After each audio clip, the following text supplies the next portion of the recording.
Welcome to another episode of the Refined Peasants podcast. I'm Wyatt. I'm Garrett. I'm Nick. All right, let's get after it.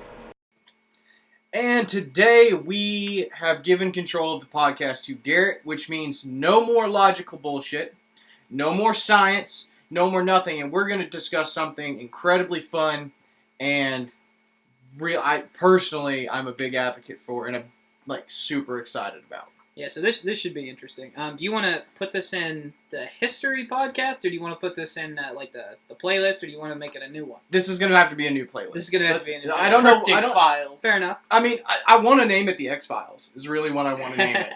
I would have to make it a little different. I almost wanted to change the intro into the da-na-na-na, like the opening. Oh, yeah. But I think I could sing it. I think it's copyrighted. Not if I sing it properly. So what we are actually going into, and I don't want you to be confused. I have brought a fair amount of evidence to the table to support this particular hypothesis. But we are going to discuss antediluvian civilizations. Now, for those of you who don't know, the working hypothesis is basically being ran by three people: Graham Hancock, Robert Schoch, and John Anthony West. And Randall Carlson. Geologist. Now, these are all... Graham Hancock, I don't think, is an accredited professor. But Robert Schoch is actually a current tenured professor at Boston University, College of General Studies. He's got training in archaeology. He's a professor of geology. He's an accredited man. I'm not too sure on John Anthony West. I didn't get too much into him. You brought up Randall Carlson. Yeah, he's a geologist. But all these men have spent upwards of 30-plus years... In the field. Not in the lab, they're out looking at these things. Out figuring out all these data points. Right. So, an antediluvian civilization. What that is most people here are probably aware of Noah's flood. The theory is anything pre-Noah's flood would have been pre-Diluvian, antediluvian. And the working theory that these four have come up with is that there is evidence around the world that shows there was, in fact, a human civilization that predates a cataclysm that happened roughly 10,800 BC. Right. Which would be 12,800 years ago. And it's called the Younger Dryas. Yeah, right? The end of the Younger Dryas Ice Age. Okay. Basically, so... There's a couple different... Well, hang on. We'll get into this here in a second. Right, first off, I want to let you know what we're actually arguing against. Mainstream archaeology, mainstream anthropology, these studies that have been going on for, basically since we started science in this field. So modern archaeology states that Sumeria in Mesopotamia was the first quote-unquote human civilization. Where we transitioned from a small groups of hunter-gatherers just traveling the land to actually sitting down, building, and farming. Farming is one of the big things that enabled civilization. Right. So they're saying before then, we were just hunter-gatherers, we were nomads, we just kind of followed herds, and then we learned how to farm, we learned how to do agriculture, and then with that came civilization. Came the advent of written language, came... Society. Came architecture. Right. So, Sumeria was, I think, 7,000 years ago, which puts it about 5,000 BC. And this is the first. Then there's also the first megalithic structure. Now, when we say... I'm going to say megalithic structure here a lot. When I say it, what I mean is very large stone structure. So the Sphinx is a megalith. The pyramid is a megalith. Yeah. Göbekli Tepe, Stonehenge. Probably everyone's familiar with Stonehenge. Easter Island. These are all megaliths. But the oldest dated megalith that we have, the date is accepted, is Malta in Italy. It's an island off of Italy. I'm sure Wyatt will pick up a picture for the podcast. Overall, it's not very impressive to me. It looks like people stacked a bunch of misshapen rocks, and they said this was built about 6,000 years ago, which would 6,000 BC. So they were building megaliths before Sumeria. Does that make sense? And that's accepted. And that's kind of where we're starting off from. So I want you all to be aware of what modern archaeologists and anthropologists believe. as stated consensus. Which is going to take us into Robert Schoch, because I'm going to hit you with probably my best 2 little bits of evidence right off the bat. Okay. Wait, before we go to shocks, let's kind of wrap up. So, Nick, does it make sense that kind of the idea that they're thinking that in order to have the population to make these big structures, you can't just eat wild game and wild crops. You have to have domesticated animals, domesticated crops, and then with that, you'll come a civilization. You got to be near rivers. It's like old West towns. You build a saloon, and eventually a town starts popping up. Well, that was a brothel, but yeah. Basically. So whenever you build an agricultural place, a town's going to form around it. So a big thing here that I want to mention to that point is language, a unified language. So does anyone think they built the Great Pyramids without being able to communicate on a large scale? No, they used absolutely not. Right. And so Sumeria has also, they're called ziggurats, but they're step pyramids essentially. And to build these massive things, you have to have some kind of collaboration, which involves a shared language too. Which that's going to come up later, so I wanted to put that out there. Oh, okay. Okay, so do we have the mainstream kind of covered? So they're saying that now. Are they saying it was like Mesopotamia, or are they just saying somewhere in the Middle East that agriculture started?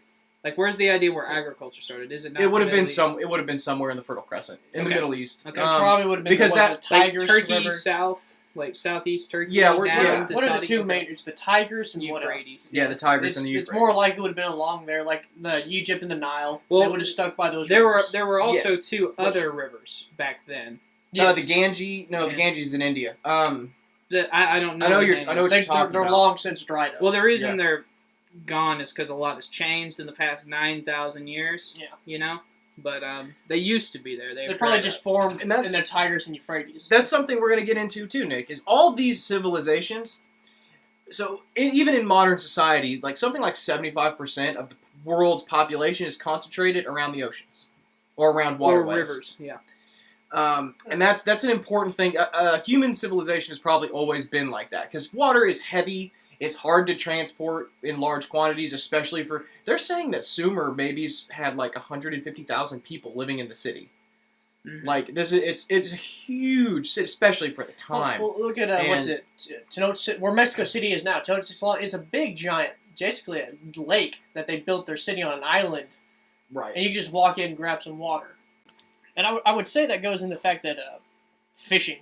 So you stay on the coast, so fishing was a big way to make basic food. And so water is where, naturally where all the resources are. Whether you're hunting prey, whether you're farming, that's just where all the resources you have steady supplies of irrigation if you're next to a river. Any big game or anything would come to the water for drinking. So that's not the ocean, but I get what you're saying. So that's a big calculation on these cities, right? Like where these cities could and couldn't be is like, could they have the resources? It's the same reason we don't go looking in the middle of Saudi Arabia, right? It's because a city could not have made it there.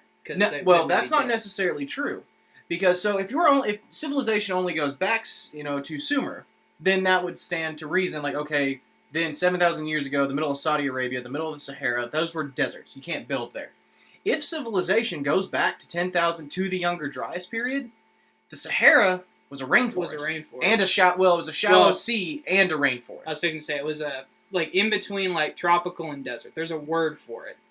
It's not there's no place like it today, but there's a word for in between tropical and desert. But you could farm there, hypothetically. So all of northern Africa that is now buried under sand could hide civilizations as old as the Younger That is Dryas. a good point. For all we know, there could be a civilization in the middle of Saudi Arabia. You just good luck with all the sand finding it. And we're going to get into why, modern archaeology won't investigate that. They won't investigate in North America. They don't excavate. Now, not Egypt, but the Sahara is a little different. That's a lot of desert and a lot of sand, and there's no telling how far you'll have to dig. Well, the North America is one I'm sure we'll get into later. But have we established sort of what the mainstream view is? Yeah, I think so. Unless you guys have anything else to add. No. Modern anthropology dates modern anatomical humans to 195,000 years old. So that's saying how genetically different we've been from Homo erectus. Is that what that means? the Homo. Like when we speciate. Yeah, our species is so far 195,000 years old. Our oldest evidence of Homo sapiens as a separate species is that old. Right, and they probably didn't find a bone of that old. You know, they probably, like, you can prove a lot of this through genetics. This isn't like we found a bone that's 195,000 years old. They can prove this. Well, I think they said in the article I saw it was Homo 1 and Homo 2, which indicates bodies, like actual physical. I think the oldest human bones are only like 130,000 years old. I could be wrong, to be honest. I just like I said, the actual bones. Like we know humans existed before then, but finding bones is a different thing. But okay. Last thing we need to touch on. What about Egypt? Like what is the mainstream view about the civilizations there? So the mainstream view about Egypt is it came to rise with Old Dynastic Egypt, I think. Somewhere around 1,000 years after Sumer, I think it might be 2,000 years after Sumer. And that's the Old Dynasty Egypt that built the Great Pyramids, that built the Sphinx, that built Memphis. They're the Egypt you hear about in the Bible. This is the powerhouse of the Middle East Egypt. So so I'm looking at this now. It's an article. So it says the oldest anatomically human thing found was 200,000 years ago. They found a cranium, so part of the skull. Oh, wow. Okay. That's 200,000 years ago, so they found a cranium of a human. Okay. Or a Homo sapien ancestor. Well, Homo sapien ancestor or Homo sapien? Oldest Homo sapien bone is what it says. Okay, right there. Okay. So, because if Homo sapien ancestor could be Homo erectus, our and it's ancestor, like, well, our ancestor. Right. Clarify, but that is so yeah. So anyway, back to Egypt. So they're saying that the Old Kingdom built the pyramids and the Sphinx, and they built all the megaliths. Okay, they built all these giant structures. Okay, we'll get into how bullshit that is. Well, we'll see.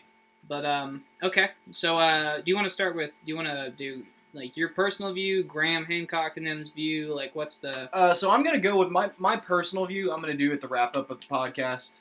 Okay. But we'll jump right into Old Dynasty Egypt and the Sphinx. So Robert Schoch, again, accredited geologist, he's a tenured professor. He investigated the Sphinx in the early 90s. Mm-hmm. Yep. And he walks up and he basically takes a look at the Sphinx. So the Sphinx isn't built out of multiple stones stacked together like the pyramids. The Sphinx, whoever built it, carved it out of the bedrock. Right. So it was one It's solid, a lot harder. It was one solid piece that they just carved around. No, they dug what if it was sand? They dug down to bedrock and then carved the bedrock into the Sphinx. Yeah, that's what he was saying, yeah. So it's like how you see wood carvers. They'll just take one big chunk of wood and they'll carve something out of it. That's how they did. They didn't just take pieces of wood and make furniture. If you can imagine like the old SpongeBob episode where he's sculpting like a piece of marble, like that's kind of what they did with the Sphinx, right? Once they dug down, something like that. So it's not like they took rock and compiled it like to make the Sphinx. No, they carved a single piece of rock to form the Sphinx. Right. Which would have to be a very large rock. And it is. And so there's a couple issues with the Sphinx in itself, but I'll get to Robert Schoch first.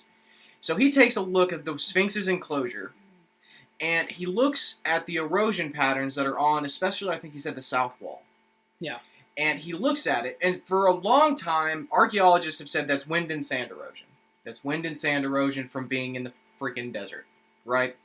And again, accredited geologist who's been doing geology for dozens of years at that point, walks up and says, that's not wind and sand erosion.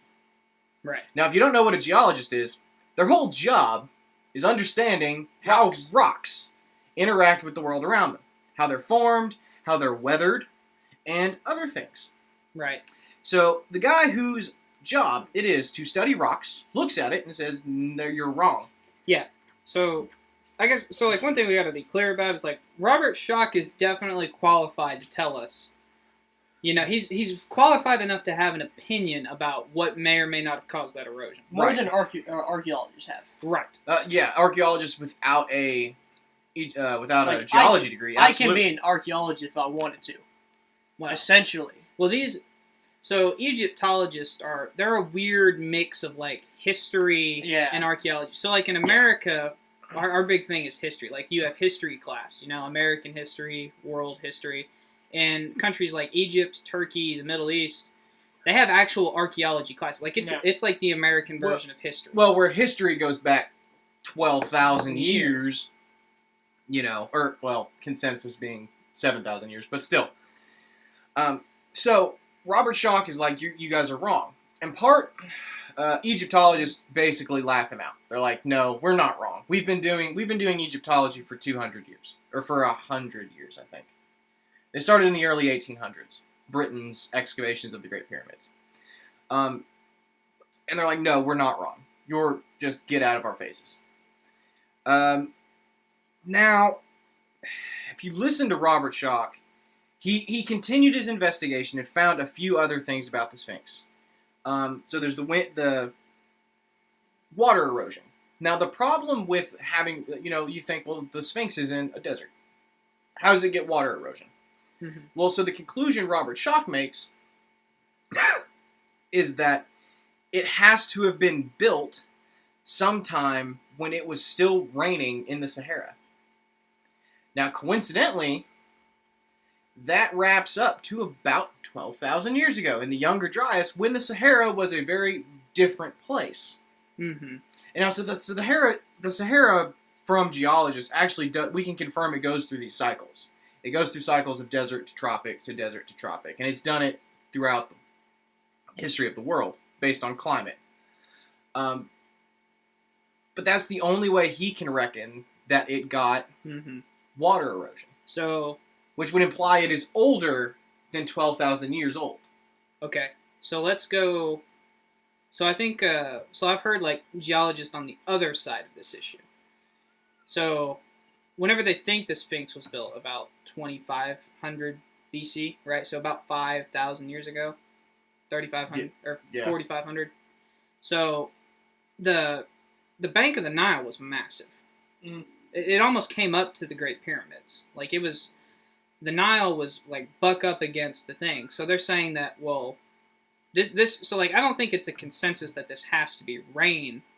And even if it is rain, there's no consensus that it had to have been at one point in time. So in other words, it would have happened over years. Like, I mean, if you splash water on a rock, it doesn't instantly carve patterns. And a bunch of it can be, a bunch of them, like the geologists that like I've heard from, like on the other side, have said that like this could be like dew that soaks into the limestone, and then over time it flakes off. Now this is over the course of, remember, thousands of years, like 4,000 or 5,000 years. This has been taking place. I would still say that Robert Schoch would have known that. Like, he wouldn't come knowing there could have been other. Well, no. You can't take samples off the Sphinx though. So in other words, I'm saying you don't know for sure. There's no consensus here. We know, we can be pretty sure that it's water erosion. Now, we can't be sure that it's rain erosion. We can be sure that water affects rock in certain ways. Do we know what kind of stone it is? Limestone. Yeah. Which is porous material. Yeah, so it can absorb water.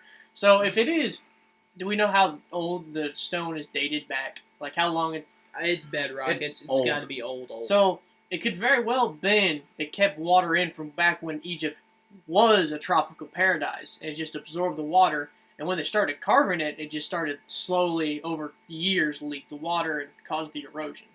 I mean, I'm not a geologist, but that sounds reasonable, I guess. I think that Robert Schoch would have come out and said, like, look, yeah, this could have been the Nile, this could have been, but he's not. He says this is probably rain. Well, I mean, if you look at it, like, I mean, it looks like literally like textbook rain erosion. Like, I mean, like, I'll put pictures up, I'm sure, but like that, like these like streaks that you're seeing, it's clearly where water took the least resistance, and it made these little like lightning bolt patterns. Yeah, it looks like a river. Like you would look on a map, you see a river branching off. It looks like that. Yeah. So I mean, like, it's not out of the realm of possibility, but what is the pushback he's getting from archaeologists? That he's wrong. Like, or I guess they don't. So, and again, archaeology in Egypt is this weird kind of amalgamation of stuff. But no one in Egyptology branches out from the mainstream consensus that started establishing in the 1800s. So they still think the Great Pyramids are burial tombs, even though not a single body's ever been found in a Great Pyramid, and there's literally the Valley of the Kings down the freaking road where we're burying pharaohs. So here's the problem with that. And I can tell you why there's no pharaohs in the Great Pyramids anymore. There was a time in medieval Europe where it was very common to steal mummies from Egypt, bring them back to Europe, and these royal families would eat the mummies. Are you serious? This is a serious thing. Jesus. So when you remember when they found King Tut and it was a big deal? Right. The only reason it was a big deal is because he was literally found intact. That was his tomb was still sealed. Because before then, grave robbers would come in, and they would grave rob, take the bodies back to Europe, and the royal family would basically... If this is true... They wouldn't eat the whole body, but they eat pieces to gain the... That's what they thought the magical powers of the pharaohs. There will be a link in the description of this, I'm sure. I will have to find it. But this is fascinating. That is why this is why you don't find many mummies anymore. Because it was... Well, that's not true. We found plenty of mummies. We found plenty of mummies of pharaohs. And they're all in the Valley of the Kings. Not once ever has there been a mummy found in the Great Pyramid. There was... Now, grave robbing is an issue, and that's what mainstream archaeologists say. It's like, okay, well, the Great Pyramids, they literally stick out like a sore thumb. Grave robbers would naturally come here and rob it of all its treasure. Right, and that seems reasonable. Okay? Except that there's no... Again, there was never a body. There's not a sarcophagus. Oh, God. There's nothing. So this is from the Smithsonian. In the 20th century, Germans would take the mummies and they make them into medicine. Oh, this is the Smithsonian saying this. Well, Europeans ate Egyptian mummies. That would have been the Nazis. In the 20th century? 1908. For Nazi Party. Oh, okay. Okay. I was like, Hitler'd be into that shit. Hitler was into some weird shit. Yeah, he's an art major. He stole a lot of art from Egypt. Yeah, they would grind the mummies up into powder, put in their drinks. So Yeah, that was weird. Yeah, Shock is saying, right, that because of the way the erosion is, that this pushes the date that the Sphinx had to have been built back. He says about 12,000 years, right? So if it was, modern archaeologists say it was built 5,000 years ago, it pushes that date back 7,000 years to 12,000 years BC. It had to have been built before then, during the Younger Dryas, when the Sahara was a very different place. This is based purely on the geology of the Sphinx. So he says, I will also say Graham Hancock and Robert Schoch have Joe Rogan podcasts where they go into much better detail than I could ever retain about the stuff they describe. I'm purely just trying to rattle off what I can remember. There's a lot here, but yes. Okay. To my recollection, it is purely based on the geological evidence. Okay. And there's some other interesting things about the Sphinx that I'm going to mention, like he did some seismograph stuff underneath it, and there is what looks to be a regular rectangular, what's the word I'm looking for here? Chamber underneath the left paw of the Sphinx. Yeah. We're gonna probably do a whole Egypt episode to go farther into that because I'm crazy into that because I think it's left over from Atlantis. But so we have the Sphinx, which you could reasonably think that his evidence pushes the date back, which means there is a civilization that could carve bedrock when apparently we couldn't even talk to each other outside our tribe. Right. So just at 12,000 years ago, we would still be hunter-gatherers. Cavemen. Yeah, we'd still be... According to modern consensus. We would still be running the plains of Africa with spears. Well, no, we would have conquered the globe. Most of the globe. But we weren't building huge things. The most humans were doing then was was putting rocks in specific patterns. Not carving rocks. I mean, it wasn't even the Bronze Age. Right. We wouldn't have even had bronze tools. Which, that's another thing we're going to get into. King Tut has a meteorite dagger that no one knows how they made, and what else? You can't, it's impractical to try to carve limestone with Bronze Age tools like the Old Kingdom would have done, because they only had Bronze Age tools. Mm-hmm. We'll get farther into that later, and a farther down the line podcast. But there's other weird things about Egypt and the structures there. Doesn't limestone get soft when you put it underwater? No. I can't remember. Yeah. Also, where are you going to find water in a desert? Well, Nile. you got to remember That's true. the banks of the Nile pulled right up to Giza and So- right up to that quarry. So where we here's think the they theory. pulled so it. maybe that's why. Did they just start take water, splash it on this giant thing of bedrock, and just slowly start carving it when the limestone would get softer, and the residual water just ran down to these streaks we see. Well, water is also a hard thing to haul. Like if Yeah. you've Not- ever been, not if the Nile butted up right next to it. But if you've ever been camping, I mean, you know, Yeah. like hiking, like for 4 You hours. pick up a 5-gallon bucket of water, which is like minimum to take a whore bath and a shower. But here's the problem. So And- you're carrying, if you put it on your shoulders, it's not that difficult. Oh, bullshit. not my ass. And now, it may not have been that difficult for slaves who was either carry the water or die. Right. Like, well, I So- like life. So to me, it's not unreasonable to think that maybe they just carried a bunch of water or something, and they just or irrigation. They could have done like an irrigation system so Right. they can bring the water right up to the Sphinx and then start splashing it. So one thing we do not know about the Sphinx. So we don't have a contemporary source dating the Sphinx. So what that means is basically we don't have. So like with the Great Pyramids, we have people from the time of the Great Pyramids writing down, "Hey, we built the Great Pyramid." That's not true. Yeah, we do. We have contemporary for the Great Pyramids, but we don't have that for the Sphinx. And the Sphinx is supposed to be after at least the first Great Pyramid, according to the archaeologists. So who's the contemporary source? I don't know. It's an Egyptian historian. Yeah. I don't know his So name. are you talking about the guy who found the cartouche in the Great Pyramid that says I was built by Khafre? Like it's a reference to Khafre? I don't think so. Okay, so I'm gonna go off on a little tangent. If it's not the guy you're talking about, it's not the guy you're talking about. But one of the sources they use for the Great Pyramids being built by the Pharaoh Khafre, and they vicariously attach the Sphinx to Khafre's name too, with zero evidence other than they think the Great Pyramids were built by him. It was a British Egyptologist who was coming in. This was in the early 1800s. He was doing some of the primary excavations on the Great Pyramids, right? So he's investigating, and he's basically coming up with nothing, because there's nothing in the Great Pyramid. There's no gold, there's no treasure, there's no mummies. It's just a pyramid with empty chambers inside that no one knows what it's for. Well, so he's under a lot. Well, this is a side. Essentially, what he reports is finding a cartouche in one of the chambers that references the Pharaoh Khafre. And this is the foundation of why Egyptologists think the pyramids were built by Khafre. The problem is that same Egyptologist writes in his journals that he has absolutely, that's totally false. And the cartouche is no longer there. And the drawing he sent of the cartouche back to his funders, at the time he was saying, at Pharaoh Khafre's time, cartouches would have been written vertically. He wrote it horizontally, which is more contemporary Egypt. Mm-hmm. So basically, what it sounds like to me is the dude was under a lot of. They had given him like 135 in modern dollars, $135 million. He was on. It's like the people who were Hitler assigned to find proof of an Aryan civilization, and it was like, shit, if I don't find proof, they're gonna kill me.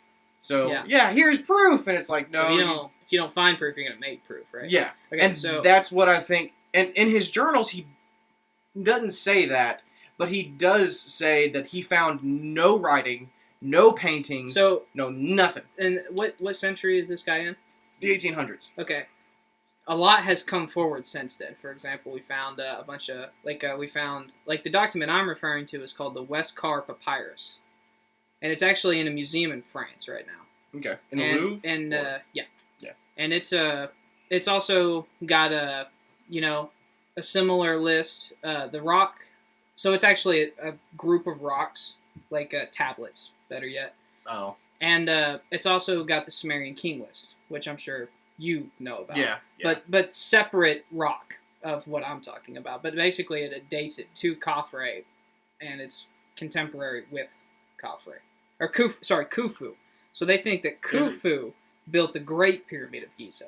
And then his son, Khafre, built the second Great Pyramid and the Sphinx. But we don't actually know that he's the one who built the Sphinx. And there's enough disputed. So there's a lot of questions of how they built the pyramids too. Yeah, but we're not gonna get into that right now. Like, Okay. otherwise we're going to spend the entire podcast on Egypt. Right. And I got other evidence to cover. Okay. So tell me what else is disputed. Well, so Or part wrap of that up that's disputed is that the people who subscribe to this theory think that Khafre or Khufu could have come along and just restored the pyramids and restored the Sphinx. So it's not a cartouche, it's a stela in front of the Great Sphinx that references Khufu. It's Khufu or Khafre, whichever one. And people are saying, well, okay, this is evidence that he built it. But in the cartouche, he says, I didn't build this. I restored it. Mhm. And part of that is the Sphinx, its head. If you look at the Sphinx, its head looks oddly small for the body that it's on. Right? If you actually look at a picture of the Sphinx, it doesn't look proportional. Which is weird compared, because even other Old Dynasty Egyptian sculptures, even though they're building gods with crocodile heads or falcon heads or whatever, they're always proportional. They were very good stonemasons for what they were. Mm-hmm. So why is this weird? Why does this look weird? And so the not the consensus, the contradiction to consensus is that he came along, found the Sphinx, and was like, this is really cool, but it's a little beat up. I'm going to restore it and put my face on it because I'm Pharaoh and basically God. So who's going to argue with me? Okay. Now, again, that's pretty speculative. I understand that. There's no written evidence saying that he did that, besides the stela. The stela says, like, I restored it, not that I Right. built it. And I find it odd that if Khufu built it, if his dad, why not reference his dad and say, I'm restoring my dad's sculpture? Well, I think because just think about the pyramid. The pyramid was your legacy. yeah, the pyramid. So, I mean, humans build magnificent things for the sheer purpose of building magnificent things. well, you built the pyramid. But- So the only way we as humans can grant immortality is what we leave behind. And if you left behind the Great Pyramid, it's still talked about today. yeah, So It's the last of the 7 wonders of the world. the right? ancient wonders of the world. Okay. But so you see how why would you? Who cares about a Sphinx when I built that? that's what I was thinking to say. Like, let's be real here. I mean, like the Great Pyramids. Like, I'm gonna show a picture. Most of, people like, go to the proportion- Great hold on. Pyramids. So like the Great Pyramids are way more phenomenal. Oh, than, yeah. than the Sphinx. Okay, so if you look how they used to look, they were whitewashed. They had gold Yeah. tops. They were magnificent, and the Sphinx, at most, was painted. It was Right. So there's paint residue left on the Sphinx that coincides with what the paint they would use on mummies. So the idea that it was a tomb makes sense to me, but it was probably a lesser person. It probably wasn't a pharaoh. It was probably like, I don't know, The Sphinx being a tomb or the Yeah. Great Pyramid? the Sphinx. Oh, the Sphinx is for sure not a tomb. No. I mean, unless what's in that underground chamber is a body.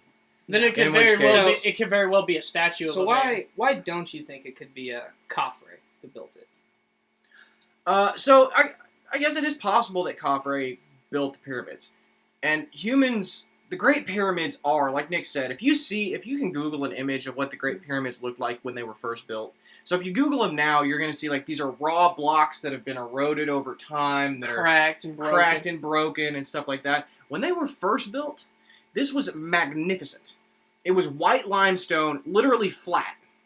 Yeah. So there wasn't steps between rocks. They had plates, or stone plates that went over it. It's like wedges. Yeah. They would make it It smooth. was absolutely, a huge smaller golden pyramid at the top of it, which Egypt was the land of gold. I mean, they pissed gold, Right. and not in the, dirty way, but they had so much of it that they could, and it was just magnificent. And a lot of people say, they built the pyramids with slave labor, and they probably did use some slave labor, but there is no way that slaves carved blocks like this, because they would have had to use artisans. So They probably had to use engineers and architects. So what we figured out was what we know now. So they didn't really use slaves. They used workers. They didn't get paid a whole bunch of lot, but they got a housing, and depending on the slaves, some of them were buried next to the pyramids. Some were buried as a mortar. Exactly. Yeah. So like, now obviously they would do like. Well, hold on, because this we're getting a little off topic. So like, why couldn't Khafre build this? So it's contentious to think that Bronze Age Egypt could have accomplished such a feat. Okay, so we know. I mean, even Robert Schoch admits that he has no disputing the pyramids at all. Now Graham Hancock does, and this is one of the areas that they disagree. But even even Robert Schoch says no, like that the pyramids are fine. Like that's obviously, but the geology of the Sphinx tells me that the Sphinx had to be here earlier. So, but well, and so I think Graham Hancock's point of view on the Great Pyramids is that maybe they were again restored. Like, so there are foundational stones on the pyramids, and these foundational stones are huge, and I'm talking like 200 tons huge. Right. And he's like, okay, so maybe Khafre or Khufu could have, they had the technology to build these smaller blocks and mass numbers and stack them up. That's not that difficult. But these 200-ton megalithic stones that were transported from a quarry elsewhere... Go ahead, finish. You couldn't even build rollers. You couldn't even build boats to... You know how big a freaking boat would have to be to float 200 tons down the damn Nile? Well, we know that Egypt was good at building boats. 200 tons? Yeah. I do not think so, sir. I do not think so. But the quarry is pretty close to Giza. But, I mean, I think even Graham Hancock has no dispute that the pyramids, there's at least contemporary evidence of the pyramids being built by Khufu. His big thing is, the Sphinx, his idea, right, if I'm not mistaken, is that they had the Sphinx, and then they built the pyramid sort of around the Sphinx. But what the records tell us, and what mainstream archaeology is saying, that no, they built the pyramids first. They built at least the first pyramid first, and then they built the Sphinx and the second one kind of at the same time. Well, and so another, this is going to get too far into Egypt. There's a ton of interesting stuff about Egypt, but we're going to have to cover it on another podcast if I want to cover everything else. So moving on to what now? Göbekli Tepe. Okay. This is the best and the only megalithic structure that archaeologists actually agree with the 12,000 year date mark. It's 12,000 years old and there's no arguing it. Yep. Now, if you've seen Göbekli Tepe, it's kind of similar to Stonehenge. Now, this is in Turkey. Yeah. Actually, if you've read Genesis, it's a stone's throw from Mount Ararat. And it's a stone's throw, I think it's a 30-minute drive from the city of Abraham. Okay. In Turkey. So this is obviously a place of religious significance to all Abrahamic religions. Yeah, it's still in the Fertile Crescent, too. Yes, still in the Fertile Crescent. But it is a huge... So you're going to see pictures of it online if you Google, or Wyatt drops them in the podcast. But you're going to see pictures. And these pictures are basically these stone circles with pillars that have all these intricate carvings on them of animals and plants and so on. What you may not find is that we have only uncovered about 10%. Right. So and this is archaeological consensus that there's only about 10% of it uncovered, and it is 12,000 years old. Yeah. So why only 10% right now? So if you go digging around it, people go pissed. Well, so that's actually one thing. Because of the religious significance of the area.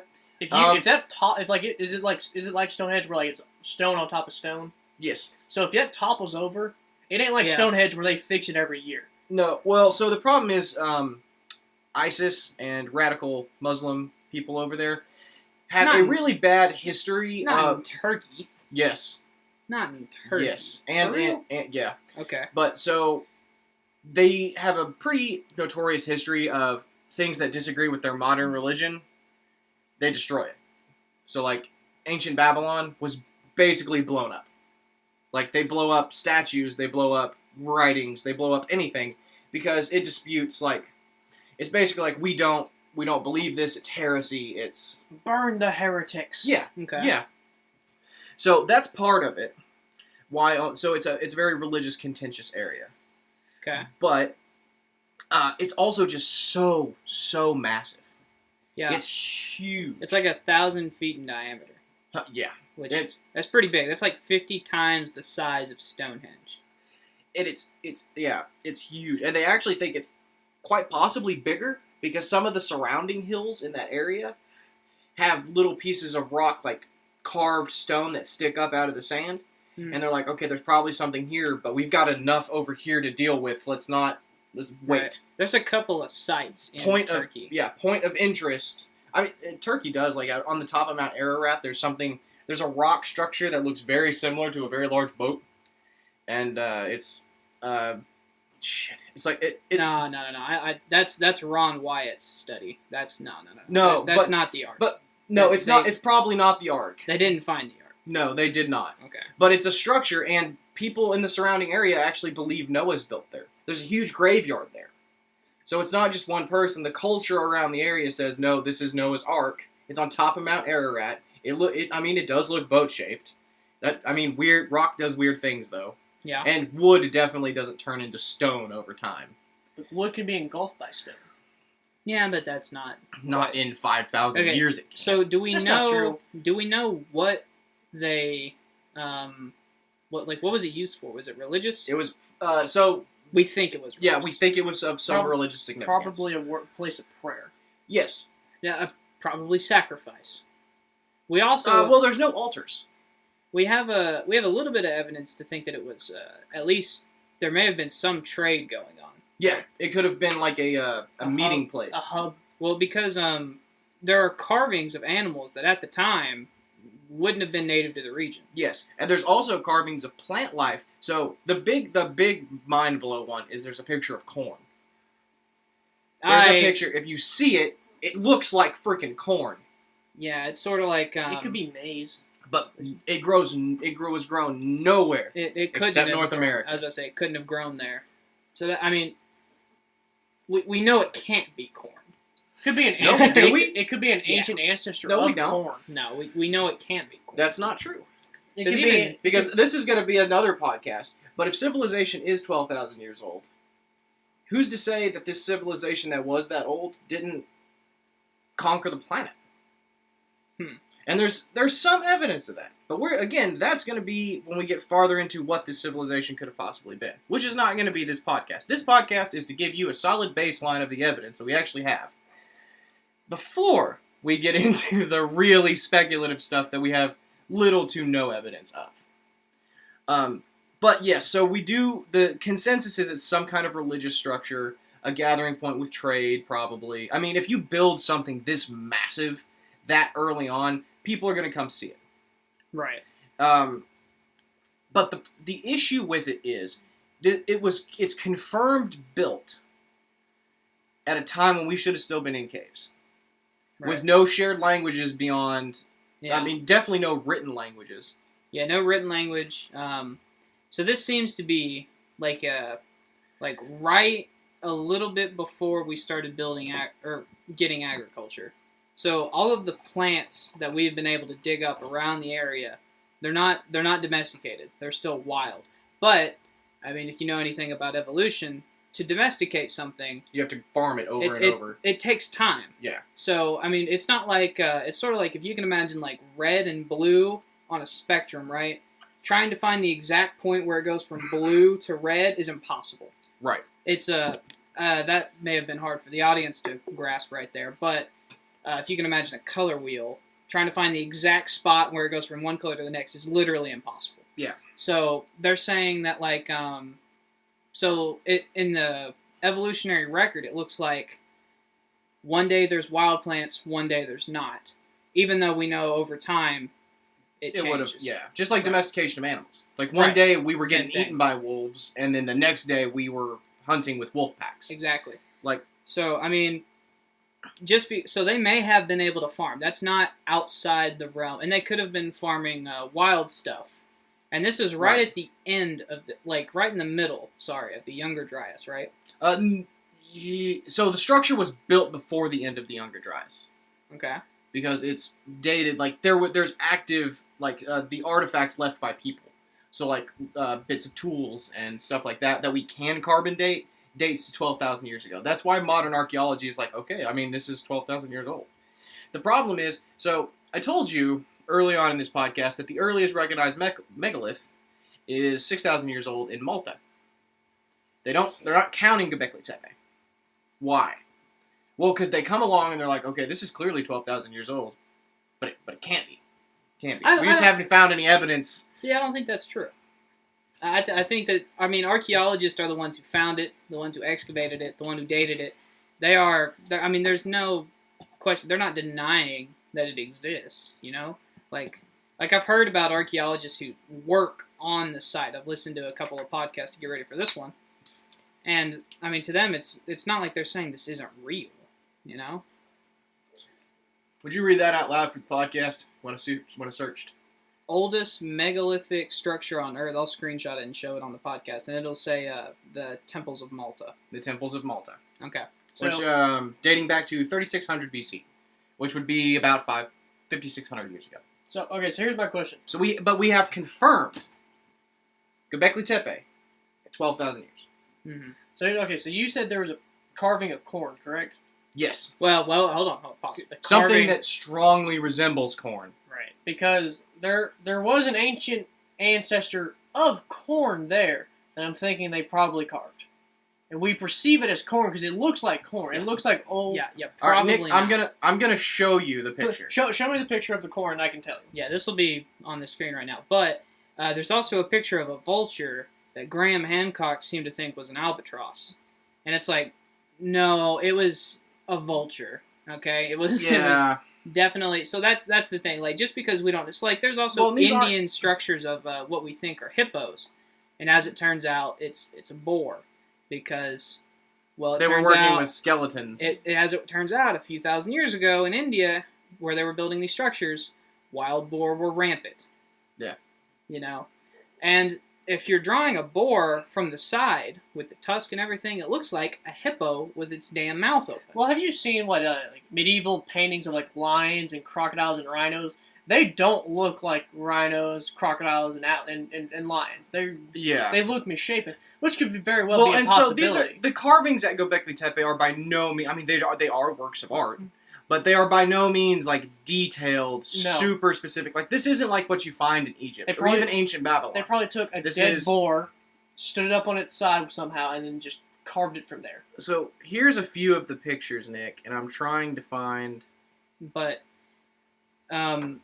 so I mean, there's no reason to doubt Göbekli Tepe. Part of the reason maybe it isn't added into the consensus yet is because, or at least on the Google search, is because, I mean, there's a lot of mystery around it. But that doesn't change the dates. So here's my problem is, with anything that goes against mainstream science, look at dinosaurs. So when we found out most dinosaurs had feathers, a lot of people said that's false, can't be true. And it's now like, well, they had feathers, just not as much. You're always going to have to go against the mainstream that's been taught for years, like decades. Right, and I think that's what's crucial to remember is that the burden of proof is definitely on the people challenging the mainstream. And you shouldn't have anything to be worried about if you're right. Like, even Einstein's theories were scrutinized horribly. God dang it, I cannot find the picture. But he had two things that they couldn't dispute, and that was math and, over time, observations. So, I mean, so if you're right, all you have to do is get your evidence. And it's going to have to be overwhelming. You're going to need something like a smoking gun. And honestly, Göbekli Tepe in and of itself may be a smoking gun. Yeah. Right. Yeah. So, just the fact that it exists. So, it's sort of like if you were trying to make an argument that the Romans didn't exist, and then, you stand in front of the Roman Colosseum. It's like, I don't need anything else to know that they existed besides this. So it's kind of like it's kind of like the city of Troy. For realists, they thought it was just a myth, from the Odyssey and the Iliad. It was just a mythical city, and then we found it, and then it's like, well, we know it's here. We know this is Troy. Well, and so there are carvings of definitely creatures at the time. So you see lions, you see the vultures, you see wild bulls. Creatures that would have been in the area at the time. But I can't for the life of me find the picture. I know there's a picture of what very much resembles maize. Mm-hmm. And I cannot find it. I've Googled. All it keeps coming up is Pillar 43. See, that's all I got. Nah. Well, but anyway, I know it exists. Well, that's what else about Göbekli Tepe is just amazing. Well, that's pretty much it. The fact that there is solid evidence that is even agreed upon by the mainstream that this predates Sumer by 5,000 years. Yeah. And 5,000 years is a long time. Long time. Yeah. So, what is the mainstream archaeology view about this this site? Hunter-gatherers came together and built a trading post. Exactly. Or a religious. So they're saying that hunter-gatherers just, they had leisure time, whatever reason they had, they just built it. So, I mean, I don't think that's impossible. Well, so the thing is, when you're a hunter-gatherer, you have to hunt. For one person, you have about 1 square mile of territory to hunt and gather.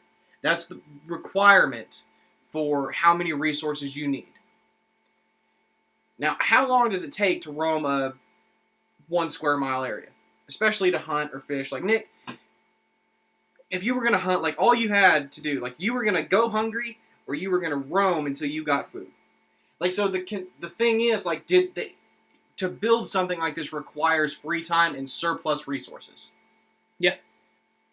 And I don't see how hunter-gatherers could have had those in the quantities enough to build something like this. So one thing we know for certain is that ancient, like, primitive man, far more leisure time than we do today. Far more. You can say you killed you killed a boar that morning. You just go home and prepare it, and then you had nothing else to do today. Yeah. You weren't tending to a farm or animals. You said, might as well go work on this for a right. bit. It wasn't until agriculture that really we had work. Until then, we were just kind of living off the land, kind of like natives. So, like, we know Native Americans, this similar kind of thing to their lifestyle. But you had to. So, if you wanted clothes, you had to skin and tan. If you wanted food, you had to hunt, fish, and farm. So you've tan hide. How long would it? It's quicker. With modern chemicals, it's quicker. Now imagine back then, you had to rub it with its brain and stuff like that. It'd take a while. All just to have a bed or a roof on your house or a blanket. Well, we're not even sure that necessarily these people had that. We have no idea what these people had. So that's the thing. So we don't have bones at this site, right? There's no structures either. There's no bones. No other structures. They don't have trash. We don't know. We kind of know what they ate based off the animals that we found there and the plant remains. But we really, I mean, these people is just one big damn mystery. We have no idea why they did it, we pretty well know how they did it. We know that they did do it, though. Well, and that's what confronts us. That is the evidence is right there that they, in fact, did do this because it exists. Like smoking gun. And not only that, but whoever built it, it's assumed whoever built it, also intentionally buried it. Yeah, I did. Which is crazy. Yeah, so... You don't build a Great Pyramid and then bury it under sand. Right. So, why do they think that? I know that's the mainstream view around it, but why do they preserve it? Okay, to preserve it. That's an awful. Yeah. I mean, I guess it worked. But, yeah, I mean, for all we know, these people could have been at war with another tribe or something, and feared it'd be destroyed. And if it was a religious sanctuary, well, given the location, so I have a personal belief about this. Given its proximity to Mount Ararat and the city of Abraham, I think this is one of the earliest Abrahamic religious sites ever. I think it was built in memoriam to Noah's flood. Think so? I do. That is my own personal theory, based on the location, the surrounding locations. If you go off the Noah theory, I mean, they would have all the animals on the ark. You could carve. Yeah, but you'd also have, 16 people? You know, like, how are you going to build that with 16 people? Lots of fucking. I don't think so. No, but that is my personal belief. I think this was built at least by the descendants of Noah and the precursors to Abraham to memorialize the flood. And then they buried it to memorialize what Noah survived, and Gilgamesh survived, and So Noah's not the only survivor of the flood, but that's gonna be a different podcast. Right. But that is my own personal belief. They carved and there's no language carvings. It's strictly so far animals and plants. Right. Yeah, we don't have writing yet. We don't Yes. have writing till a while after agriculture. Yeah. Actually. So is that it about Göbekli Tepe? Yeah, I mean, so what do you guys think about Göbekli Tepe? It's for sure the hardest evidence for a Younger Dryas civilization. Well, I don't even know necessarily that it points to that. It may just be that hunter-gatherers are capable of more than we thought. So if hunter-gatherers were capable of building that and farming, would that not be a civilization, though? And at least shared spoken language. Yeah. No. I don't find that outside the realm It's of kind of like we possibility. can find ancient Indian carvings and, or even like Neanderthals have paintings. Yeah. So Artistic representation. yeah, so it's not like it's outside the realm of human possibility back then. I mean, it's very But cave likely. paintings is something very different from building a megalithic structure to this size. See, the problem is I don't know about that. because it's still 2D. It's still on a No, no, no, two-dimensional no. plane. No. They're 3D. No. So this is the part that is really fascinating.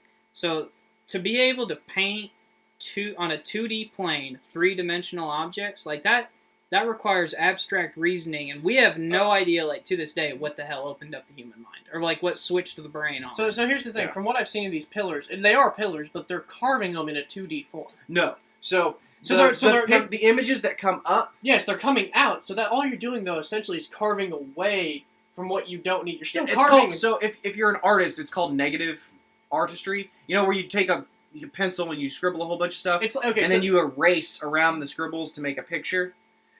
That's So what they're doing. It's basically so. they're carving. It's like taking a shadow and carving the dark parts of Guys, something. you guys are way overcomplicating this. For No. fuck's sake, they're No. carving the rock around they're Yeah. carving the stone away. Like, that's all you had to say. You didn't. to leave the picture of Yeah. a vulture or whatever. Exactly. Okay, Like well, they're shut up, It's Wyatt. like sculptures. Like Like for I can God's do sakes. that right now with this. I'm still carving a 2-dimensional Okay, thing. It's well, just whenever coming. you say this, they don't know. So you It's also wood. have to realize too, what did they use to carve the stone? Stone tools. So other stone tools Yeah. to carve it the way they did? Yeah. I mean, that's awful precise. I mean, these aren't Well, grand designs. I mean, I've seen them. They're not very. they couldn't have used anything else though. Right, it wasn't the Bronze Age. They didn't have metal tools, and they definitely didn't have metallurgy. Yeah. So I mean, Reasonably, at least based on modern and we consensus. know you can use stone tools to carve. It's a more of a pain in the butt, but you can do it.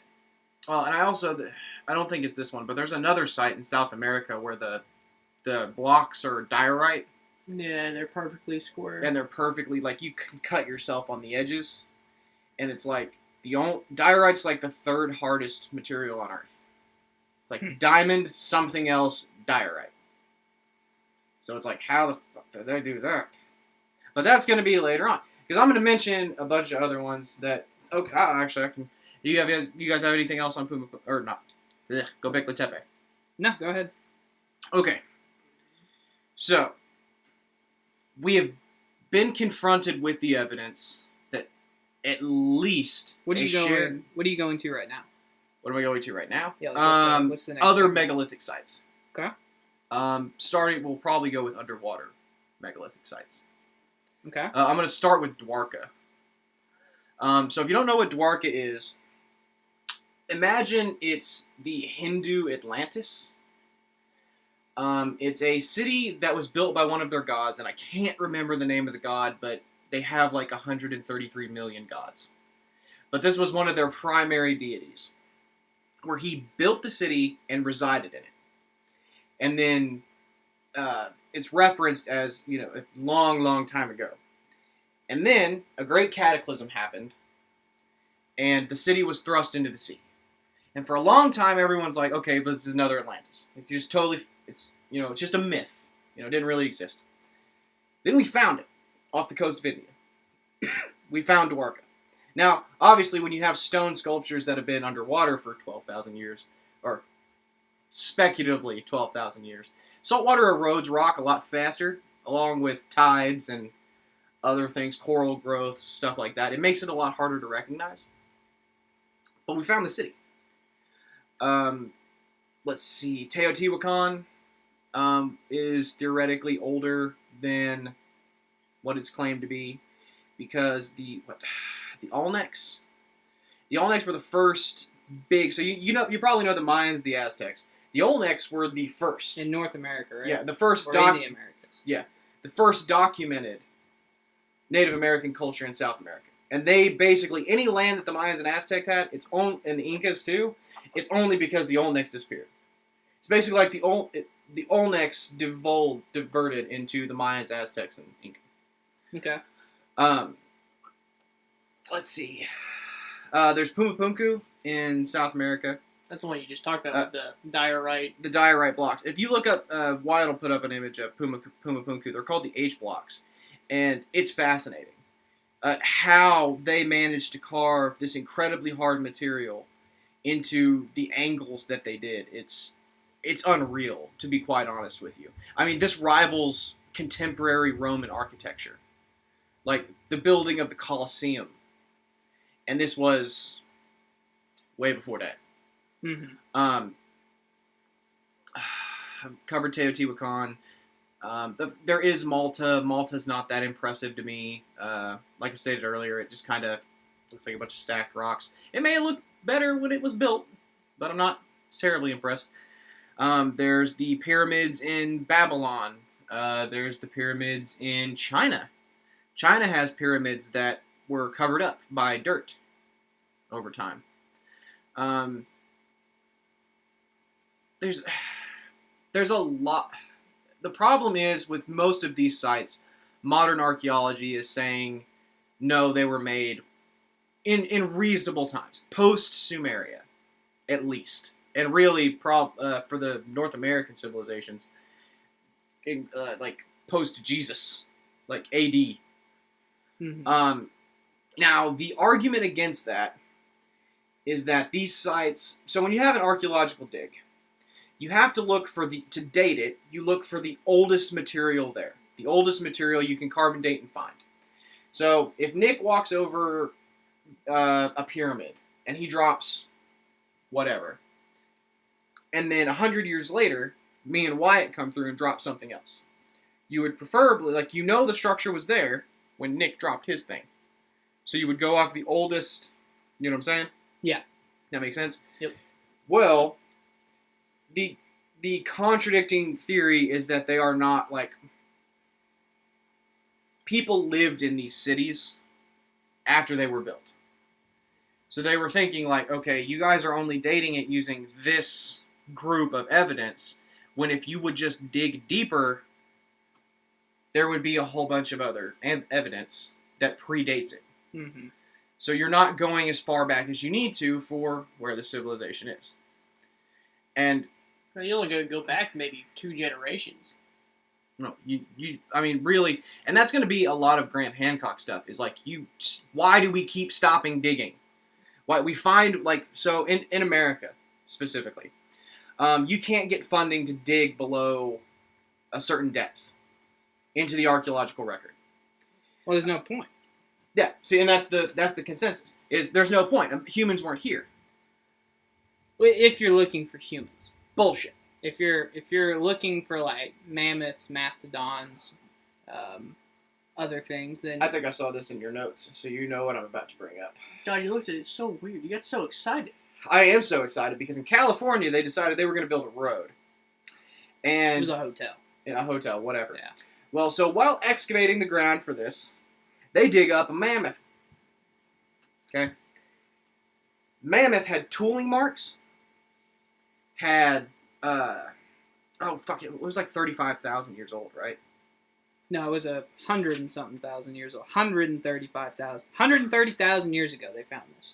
So this is the depth it was buried, obviously. No. They carbon dated the mastodon. They know how old the mastodon was. Okay, so it's 135,000 years old. With tooling marks. And what's really weird about it is it has this aluminum hinge with it. If you look at it, I'm sure Wyatt could probably find a picture, but it's like a, what'd you call it, like a boot, almost? Have you seen it? Well, they're saying that they smash the bones up against what they looks like, kind of like they would use as an anvil. It's to crush the bones and get inside the marrow.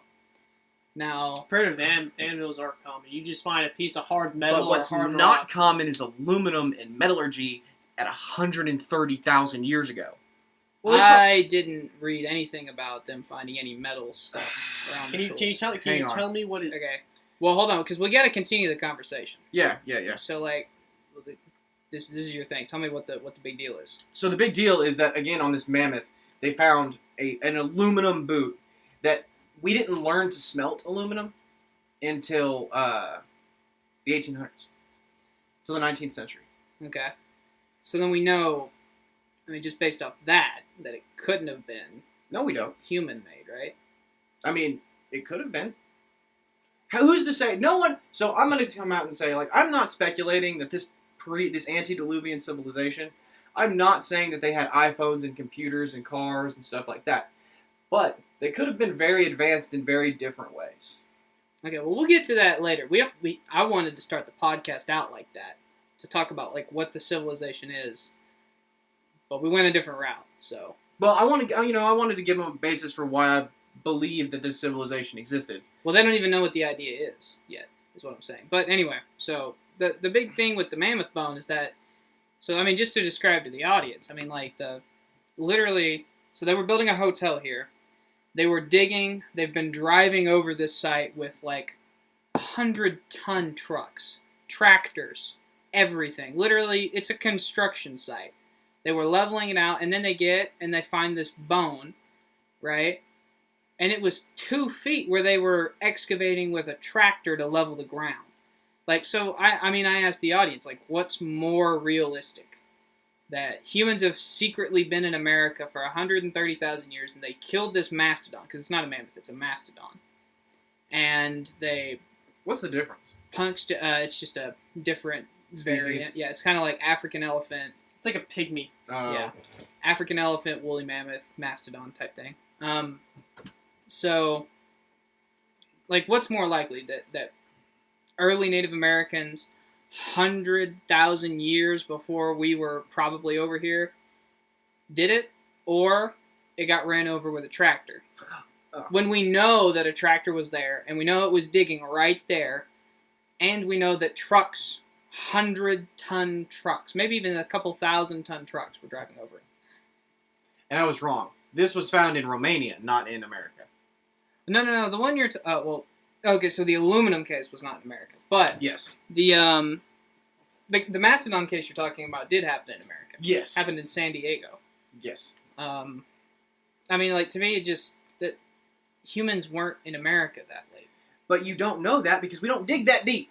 We may not have even been out of Africa. We would have 200,000 years old. We would have been just out of Africa at that point. Humans spread like cockroaches, man.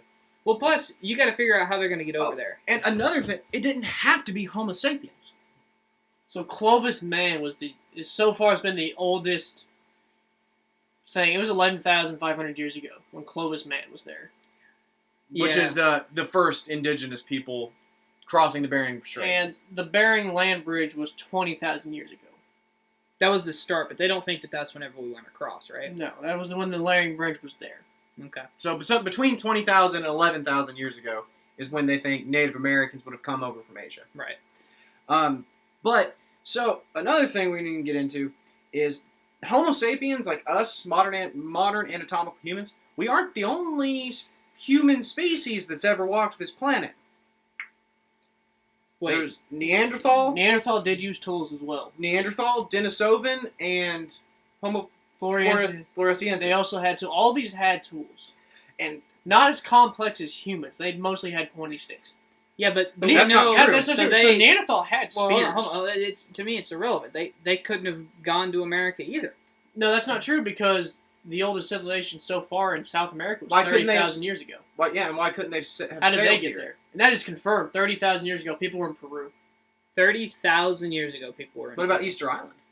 I What about Australia? Yeah. I call BS on the Peru one.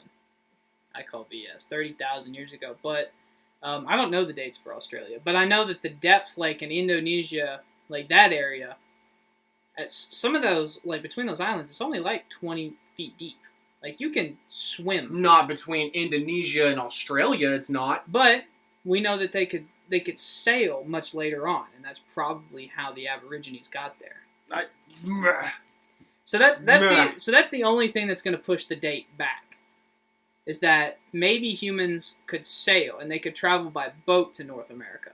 Yes. But that's the only Which way. is... But even then, not 130,000. There is no goddamn way. I'm saying that 12,000 years ago, this antediluvian civilization had the capabilities to travel the globe. They could sail across oceans.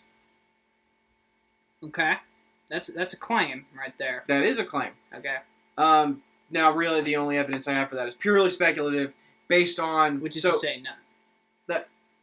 I mean, kind of. The evidence I do have is shared mythologies. Similarities between mythologies across the globe. So how did the Mayans build pyramid? The pyramid renaissance happened all over the globe at the same time. How? Did humans just one day wake up and say, I'm going to build a fucking pyramid? Even though they'd never built a pyramid ever.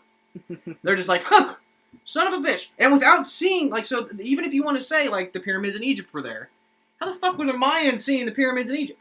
They probably weren't. They probably weren't. So how did they fucking build? It's not that hard of a concept. It's not, but why does stone. everyone build them at the same time? And they're also very different pyramids, too. That's true. They're step pyramids. But the step pyramids in India, the step pyramids in China, the step pyramids in Babylon, the step pyramids in South America. They're even different between, China and India. They're very different styles. So just across the world, people started, we all had this renaissance and you're where talking we started about, to build huge stone structures. We're talking about a gap of, a couple of thousand years between some of these people. Some of them, yes. You know what I'm saying? But it's just it's not like within 100 years the entire planet decided to build these pyramids. I guess so. The thing here would be if me and Nick were on two separate planets, how long do we both develop a phone? And forget the fact that neither me or Nick could build a phone, but assume we could. We had the capability. Let's say who has the idea first, and how long does it take me to catch up? Mm-hmm. Is there a shared... does human ingenuity always travel along a certain lineage, a timeline? Or, if they didn't invent the wheel... They invent the wheel in Sumeria, how long does it take them to build the wheel in China? Without seeing the Sumerian wheel. I mean, there's no way of knowing. For example, and that's the problem with a lot of this. But we see the gap really get bigger whenever we came to North America. When Columbus came here, he sailed across the Atlantic to get here. There's no way that the Native Americans could have made the same trip. That's not true. There's no way. Well, the Native Americans that existed here at that time... Hold on. How? Who are the Samoans? Sailed That's over That's not the Pacific. same. You can't travel across the heart of an ocean. They did. The Samoans did. No. They traveled. Yeah, they did. They island hopped until they got to Samoa. This is very different. The people on Easter Island were Samoan. These are very different types of travel, of sea travel. No, they went. No. The Samoans. This isn't even Even if they launched This from is not an argumentative thing. Why they literally just went. They went from the Pacific, and they said, "All right, go everywhere," and they traveled the whole Pacific.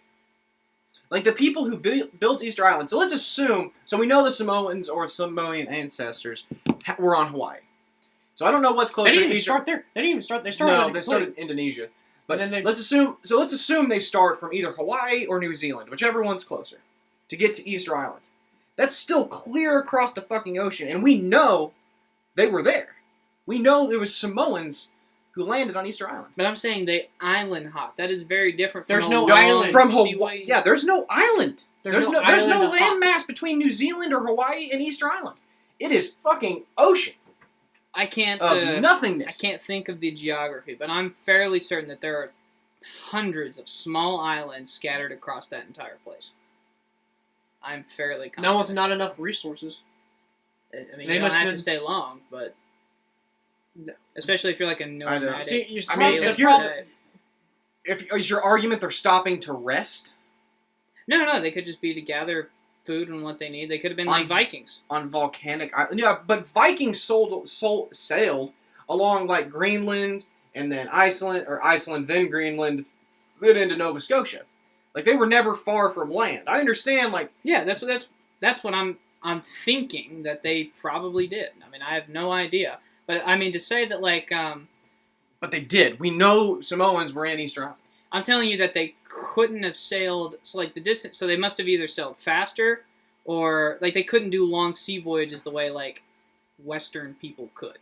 I disagree with you. So what would you say to ancient, old dynasty Egyptian references to the sea people? They're full of shit. That's what I'd say. That, like, we make up myths all the time. There's not. No, but this is like a record. Like, they came in and they ravaged. So honestly, it sounds like Vikings to me. Oh, but okay. they're reported all over the globe at about the same time, and they go beyond. They're beyond the Straits of Gibraltar, which is the Pillars of Hercules. Yeah, Spain and Morocco. It's past that. That's where they sail from there. They come, they pillage, and they pillage old dynasty Egypt. This is not like you're pillaging villages. They're walking into Memphis, taking shit, and leaving, which is no small feat for any civilization at the time. I mean, old dynasty Egypt ruled Africa with nothing to even come close. I mean, the Babylonians and the early Israelites. Sheiks? No, what were they called? There was a term for them. I can't remember. Canaanites. That's what it was. So they had problems from the east, but they had no problems on a whole freaking continent. Mm-hmm. And Europe definitely wasn't doing nothing. I mean, Greece paid homage to old dynasty Egypt. But who was it? Had the Eureka moment. Figured out buoyancy. What's his name? Oh, Archimedes? Yeah, Archimedes' principle, where he built like a gigantic ship that was like Archimedes built a lot of stuff. like 100 times like a warship. Oh yeah. That he gave to Egypt or Alexander. Okay, so here's so now I want to get into the crux of what you're saying. Crab people. So explain to me this ancient civilization. Just Okay. take a couple minutes. Just explain. Start what I believe they were capable. Start of. what you and Hancock start. What they were, how they fell, and what the fuck happened to them. Because Okay. We have no goddamn idea. I don't know. So, I am not going to be the guy who's claiming that this was some form, like, a technological civilization like we are a technological civilization today. I don't think they had iPhones. I don't think they had vehicles. Or like modern cars. I don't think they flew in airplanes. What I think is to my mind, they had 19th century technology 12,000 years ago. Early 19th century. So, 1800. You're talking gunpowder and guns and lever actions? Yeah. Okay. That level of technology 12,000 years ago. And what killed them off? The Younger Dryas? So, around the world, we have, what's it called? I think it's the KT, no, the KT boundary is the one for the Cretaceous period. But if you know what the KT boundary is, it's the evidence for a meteoric impact 65 million years ago. Killed the dinosaurs. Killed the dinosaurs. And basically, it's this layer of ash, soot, and meteoric glass and stuff that if you dig, you can actually find. Like, if you Google search an image of the KT boundary, you'll see it's like there's a just regular dirt, and then right there's about an inch of black, which is the residue from this meteoric impact. So, 12,000 years ago, at the rapid, so geologists and climatologists can tell you the Younger Dryas ended when it shouldn't have. Something was weird. Something happened. Because typically, before humans started getting all industrial, the climate was pretty predictable. It would go through different stages and so on. Big ice age, mini ice age, global warming, then back to another big ice age. Younger Dryas ended a few thousand years before it should have. And right at that, in the geological record, right at that point, you see something very similar to the KT boundary. Now, we don't know exactly what that was. It could have been a meteoric impact. It could have been... That's what Graham Hancock thinks it was. Robert Schoch thinks it was a solar flare that basically just drove our climate insane. It pumped our atmosphere full of energy and resulted in literally just tsunamis of lightning across the plains. A little bit weirder. Super volcanic eruption. You know? It could have been... There's multiple different things that could have happened, but something for sure happened. A giant cataclysm. Something that is equivalent but smaller, well, probably significantly smaller, than what killed the dinosaurs. And about this time, we also have a mass die-off of animal species. Okay. So, I mean, there's no denying the Younger Dryas. Like, nobody denies it, right? Mm-hmm. The question is, and they don't deny that it was cataclysmic. They just... Right. And worldwide. It's what caused it that's really they're worried about. But that's really not that important when you think about it. Not to what we're talking about, because the point is something happened. Right. And that's what we think wiped out most of the civilization. Now, so again, I'm not claiming these people had iPhones. But if you remember early in the podcast, I said remember that about 75 to 80% of the human population is found on seaways, oceans. Now, if it is a meteoric impact, or if it is a volcano, or if it is whatever ended it, you ended an ice age. North America and most of Europe was covered in sheets of ice that were up to like 2 miles thick. Mm-hmm. Whatever ended that ice age melted that ice. You have a drastic increase in sea level after whatever it is that happened. I'm not sure on the actual numbers of how much it would have risen. But it's reasonable to assume that a lot of these cities, if there were cities or this civilization, would now be underwater. Because it was built during an ice age, then the ice melts, sea levels rise, and I mean there's no significant portion of the population to survive to rebuild farther inland because they're all dead. Okay. From the cataclysm. And it basically just wipes out 75% of what this civilization could have done. And then you also have to consider as to why there's not more physical evidence besides what we have in stone. You ever seen like a 1970s car that's just sat out in the woods? Mm-hmm. It just looks like a piece of shit. It's all rusted and worn out. Now imagine that, but for 10,000 years. Not a lot's left. Wood's gone. I mean, iron tools, or even if they had iron tools, it's buried. And Joe Rogan actually does a bit. If you're saying they have gunpowder and guns, they're going to have iron and steel. Okay. So if they do, but it's buried. And they even found a musket barrel. You find a musket barrel buried in the right age mark, and they're going to say, no, that was buried there. It doesn't predate what we think. It's just, it was buried. Someone put it here. Because they didn't have that technology. I mean, that's logical. Well, a boat sinks full of muskets, falls down there. I mean, that's kind of what you do. I mean, but the point is, either could be true. Well, what's more likely? Well, what's more likely? Pirates sunk a military ship. Okay. So here's my problem. So that's what makes evidence so hard. Where are you saying this is at? Everywhere. I think this civilization, this antediluvian civilization, was everywhere. So you're saying this literally sent us back to the Stone Age? This sent us back to the Stone Age. And why didn't more people remember how to build the technology they had? Well, could you build a car? If civilization ended tomorrow... It's kind of like Damascus Steel. We know it's real, we just don't know the steps and processes that went into making it. So if civilization ended tomorrow, some giant cataclysm happened, how many people could realistically farm on a large civilization-sized scale? So a lot fewer than you think. So okay, but to go with your argument, I mean, how many of us could make a gun realistically? Mm-hmm. So that technology is just lost because you don't know how to do it. So even if say you were a stonemason, or say you were an electrician in this antediluvian civilization, you know to be an electrician, but you don't know how to get the copper, you don't know how to get the zinc, you don't know how to build a generator. So what good is all that? Because you can't happen. You know how to make a light bulb. So you just Right. stick it into a potato, and off you go.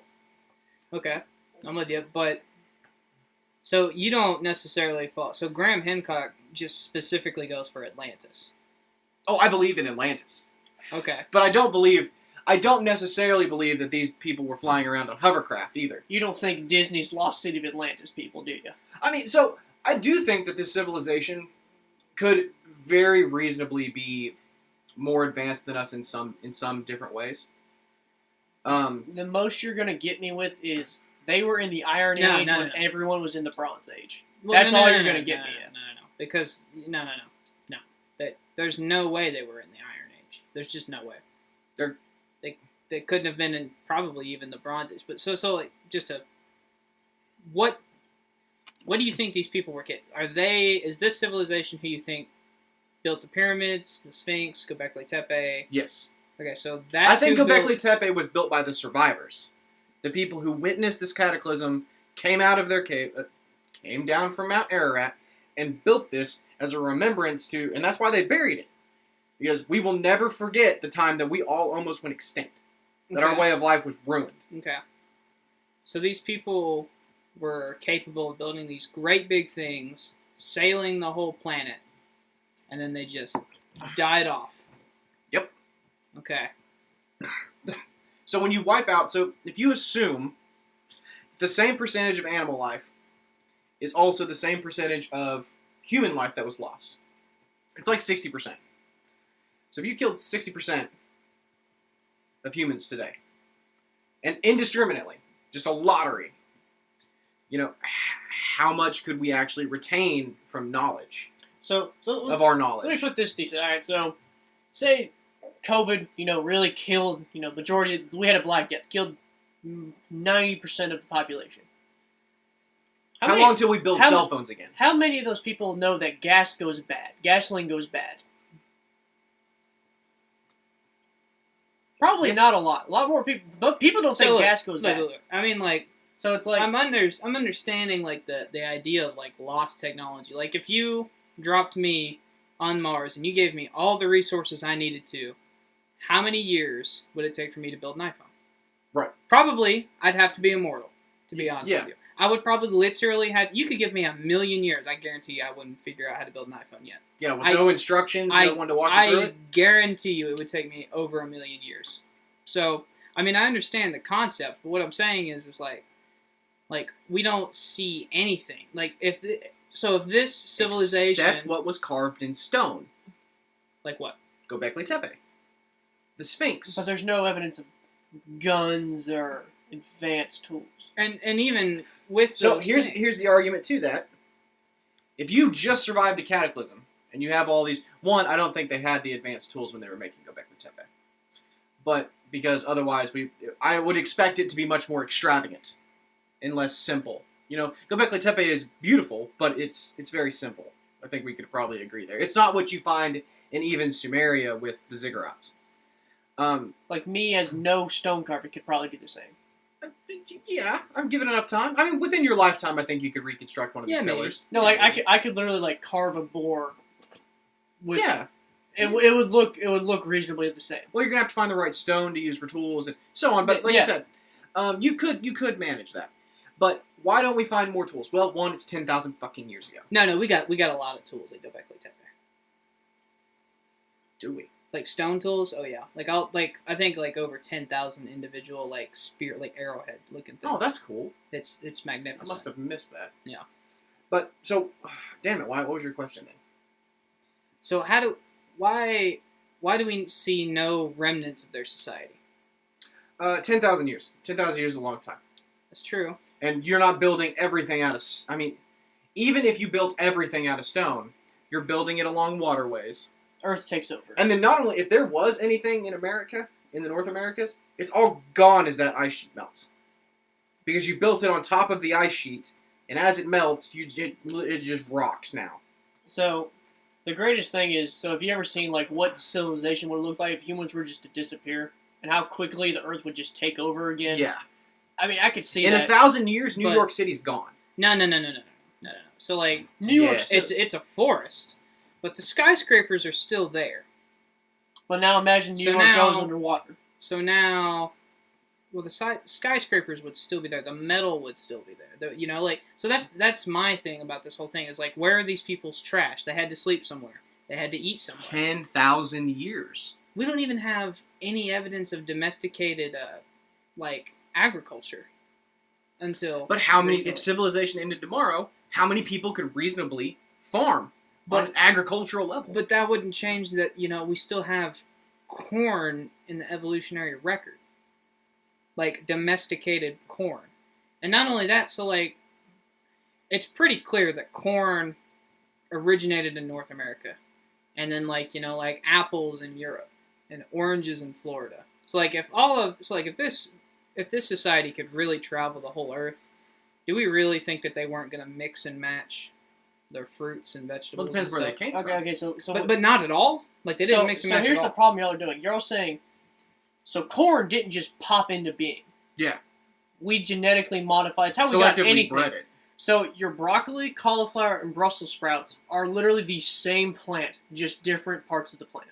No, I And they're literally the same that we've genetically bred. So corn didn't just pop in North America. No, we probably brought something over, or the natives found something, yeah, and then they that's- genetically. It was a bred native. Maize was a native grass that they bred and bred and Which bred. maize is very common across the world. The domesticated version, which is called corn, that was specifically North America. There's no debate there. I'm sorry. No, there's Like, no debate. But corn didn't just So pop into being. here's We had to something, genetically modify it. Here's something. So oranges. Even if you took them and you planted them and you knew how to farm them, so you could plant them in the tropics that was the Sahara Desert. When you're gone and no one's left to maintain that and the climate changes radically, then just But doesn't that seem a little convenient though? No, okay, think about Convenient this. for the argument. I mean that is convenient for the Think- argument, but it's also likely to be true. Think about it like this. Like you can't grow oranges in Oklahoma unless you grow them indoors. Right. So here's my thing. So look at bananas. So modern bananas aren't what ancient bananas used. If you look at a picture of bananas' ancestors, it's more seed than it is, Meat, flesh. Yeah. So if you take a modern banana and put it in the ground, nothing's gonna grow. Right. So Just like I've tried to growing peaches from seed, and that's hard, they take a long time. and it's ineffective. So, to Garrett's point is, if they did genetically modify, because you're gonna have to make it Well, to have sustainable enough to feed people, and then that's gone.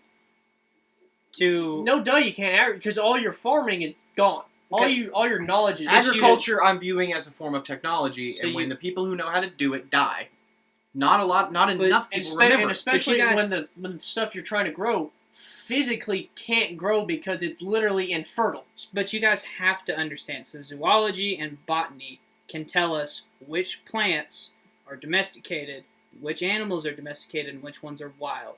So that's why, like, wild buffalo in Africa, like water buffalo, are very different from, like, cattle in the same region. So we can tell, and we have no evidence of domestication, period, until around, like, 11,000 years ago, right? Around a little bit after agriculture. Yeah, a so little- dogs were the first domesticated creature Right. on record, and they were in Siberia. Like, Siberian Huskies were probably the first uniquely bred dog. Because we took wolves, who didn't want to eat us, we kidnapped them. Probably kidnapped puppies. We kidnapped pups and just raised them. Yeah. And to be honest with you, that's an extraordinary thing. Like, Neil deGrasse Tyson does an episode on Cosmos about that. It's fascinating because they're a social animal, and we had no idea. We basically just lucked into it. Like, if you'd have tried that same experiment with, like, a hippo, You'd the die. hippo would have just ate you when it grew up. You know, like, Well, it's Or why- a gorilla. It's why. Yeah, well, yeah. why lions like. So there's a difference between domesticated and tamed. No, Tame we- will turn on you. we understand that. But yeah. But what I'm saying is, like, we have no. It's like, if this civilization really was that big, there's no way we wouldn't know. Okay, so what if I told you that we did know? What do you mean? Shared mythology throughout the world. But that doesn't, mean anything.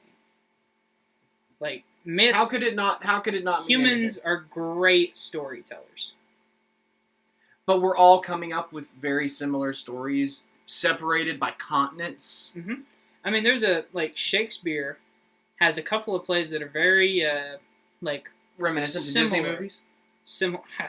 Similar to like other plays at the time written hundreds of years earlier that we have like in the Roman. It's called plagiarism. Yeah. So no. There's Because Shakespeare didn't know about any of that. now there's a few that they've confirmed. Well, there are certain concepts I would agree. So who was Jordan Peterson goes into it, like the concepts, like the hero in human myth is always like they're always the same.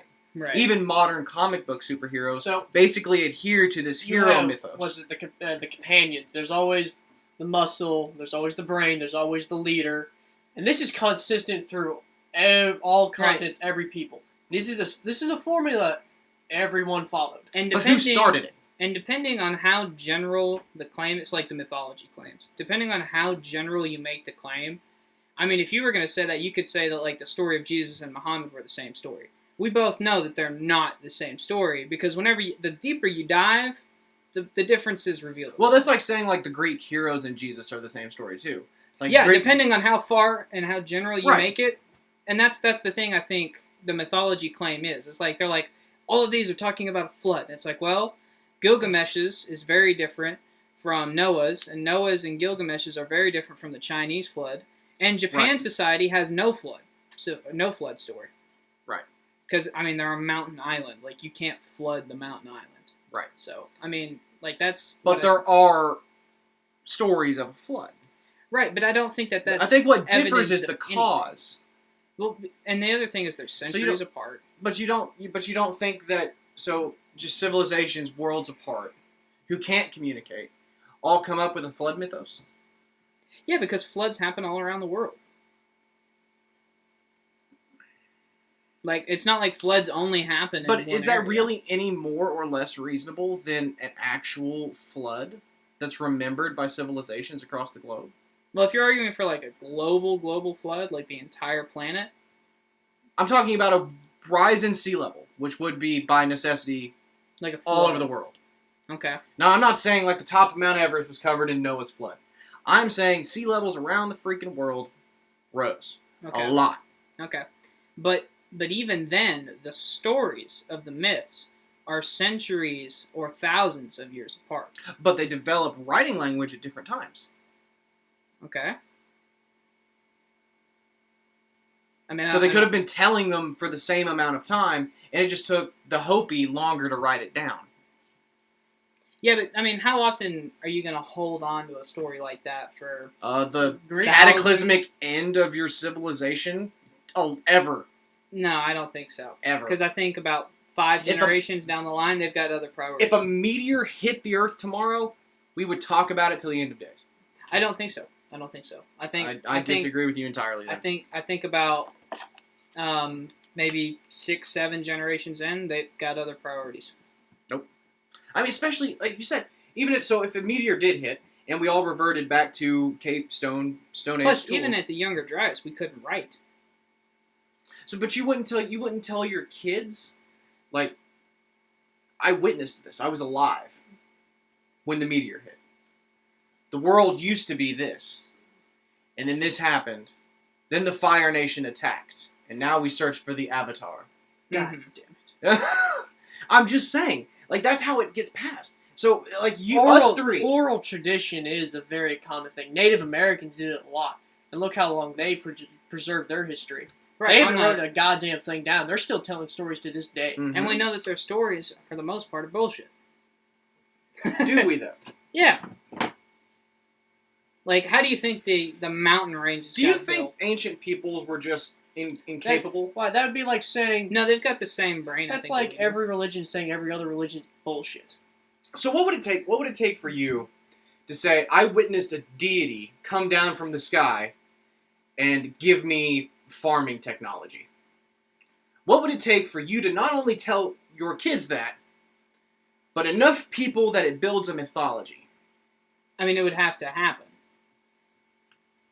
So even the grandest mythologies have Or- a kernel of truth. Or, I could be, just trying to glorify myself. Like, there are many reasons. Or the most likely probability. So, for example, like Mormon mythology. We know that stuff is false, like for fact. We know the Odyssey. We know all that stuff is false. Well, the right? Odyssey is real. The Trojan War was, well, the Iliad at least was. Cyclops isn't real, Garrett. Okay. Actually, Cyclops So- are technically real as a genetic deformity. Mhm. Checkmate, motherfucker. That's not. No. That's not what people mean when they say Cyclops. But so we know. I think people mean person What- with one eye. Yeah, I think they mean a different species. They mean like a giant with one eye. giants are real. Part of. I mean, Giants there's a reason. are real. Take it up with the Smithsonian. I. We're gonna get into a Giants podcast too. 'Cause I am that's so excited. I'm doing Depends That's that. like top 5. Depends on what you mean by giant. Again, the They term, found a the 11-foot definition- tall Hold on, You skeleton. gotta let me finish, for fuck's sake, Nick. No. It depends on how you define the term. Because if you just say, well, this tribe in Russia was 7.5 feet tall. Well, that if you want to call that a giant, that's fine. But Would you not call that man a giant? Yao Ming's a giant. Come on, what you say? no, I understand that. Now but I get they're not Norse giants where they're literally the size of mountains, but I mean they found 11, 12-foot, 16-foot skeletons, and the Smithsonian. There's literally a written down in India as well. There's one in Russia and India. There's a private guards were 8 feet tall, and there was like 100 of them. But so the thing with this ancient civilization thing, though, is that we're lacking evidence, Well, and that is the thing. like tangible evidence. So like nothing you've said has a logical contradiction. So like there's nothing you've said that is technically There's nothing to illogical. link the chain. Right. There's nothing that's a reasonable person can come to conclusions, but there is no substantiating evidence There's nothing we can hold. yet. There's nothing we can hold. Yet. Okay. And the reason, so why do you think we don't go looking? Is it because I think people are they're too set in we've done hundreds of years of work to establish what we think is right, and we're unwilling to accept anything outside of that. I don't think so? Because I mean, well, for one, that's not how science works. That's not true. Look at dinosaurs. What? So when we said T-Rex had feathers, Are you that? That's or like look at Spinosaurus. They've been debating how Spinosaurus. They went from 2 legs to 4 legs to 2 legs to no legs. So are you going to have to overcome some scrutiny to change the mainstream? I mean, like, absolutely. So here's the problem, and I don't disagree with you. We need to find hard physical evidence, because the claims I am making, the claims that I personally advocate, and Robert Schoch and Graham Hancock, these are extraordinary claims that violate the consensus of the majority. We need evidence. The problem is when any of these people try to get funding for their research, they get laughed out of scientific halls. They get told, there's no point in digging any deeper in North America. Well, because There's no point in this or that or the other. What's getting lost here is that it's not like it's just Graham Hancock, Robert Schoch, and all them looking for research. There are hundreds, maybe even thousands of those guys pushing just as, logical theories, but probably didn't happen. There's thousands of those guys funding for research, and they're like, look, no. Like, we want to build off what we know. We don't want to go on an egg hunt, like a snipe hunt. But if you don't properly understand the history of human civilization, then what can you understand about our future? I'm not sure I follow. I think that finding out that there was a human civilization that far back would change a lot in the world. I mean, so one, it would verify a lot of Abrahamic religious thought. Think so? It would, yeah. I mean, so people would say, look, the story of Noah, the story of Gilgamesh, the story it's not just a story. This is true. Well, here's the problem with that. Unless that wasn't your point. If that wasn't your point, go ahead. I think that that understanding, one, just how susceptible modern society is, because right now we're invincible. Now, most people think we're invincible. Now, you talk to Neil deGrasse Tyson, he's like, dude, we're 1 meter right away from Stone Age. Yeah. And because he's a person, that's what he does. That's his he's job. a cosmetologist, or not a Astrophysicist. Cosmologist. Yeah. But we need, and wouldn't you want to know, even if they didn't, if they had some sort of knowledge that we didn't, an understanding about the planet, or even spiritual, religious, whatever. Aren't you curious? So I don't think archaeologists are any less curious than you. They're just like, look, You're playing devil's they- advocate. Except no one in Egyptology wants to find out what's in that chamber under the Sphinx. Well, so here's the thing. So I was going to get into it then, but they did core samples in the 70s looking for it, and they found no gap in the core samples. But it's there. Like, it's Well, confirmed there. They dug for it with a core sample, and they didn't find it. Like, right where it was supposed to be, and they said there's no gap. So why is there... No fucking idea. You're going to have to So dig down dig and it find up. out. That's the thing, is I'm not asking you to just take this wholesale, but I'm asking you to at least let the people interested in looking for it, look for it. Well, Let them dig up. The Egyptologists are like, no, it's going to be, it's bad for the Sphinx and yada, yada, yada. I don't care. We know what the Sphinx is. We can catalog everything about the Sphinx and recreate a 3D model of it and have everything as it exists right now. I want to find out what we don't know. but so they're going to tell you that you're going to destroy a 1,000-year-old monument for what's likely nothing. Or something. So if Notre Dame, the church in France, if you don't know, was built on top of, so underneath Notre Dame, there was Atlantis was underneath Notre Dame. And like we could verify, like, no, there is a very large structure here in concentric circles, in yada yada yada. A reasonable person could assume it was Atlantis. And I'm not advocating that. I'm just making an example. Dig. Were you the person? We will rebuild Notre Dame. Were you the person who burned Notre Dame to the ground? So No. the Catholic Church isn't going to let you, and that's the thing. So like that's the thing is like And that's they're not going to let you dig because Notre Dame is an icon. pretty significant, Right. Well, and the Sphinx was. is pretty. Nah, it didn't burn all the way down, but Pretty They good bit of it. finished the rebuilding of it. Yeah. Because Yeah, Biden but didn't go to All it. the original stuff got burnt. Like the wooden cross. That's what I'm saying. I'm willing to sacrifice stuff that we know for stuff that we don't. But so it's, I mean, even in this one, it's kind of a risk reward type thing. Like, if you dig down, if you destroy the Sphinx, hypothetically digging for this chamber that we think is underneath the left paw of the Sphinx, right?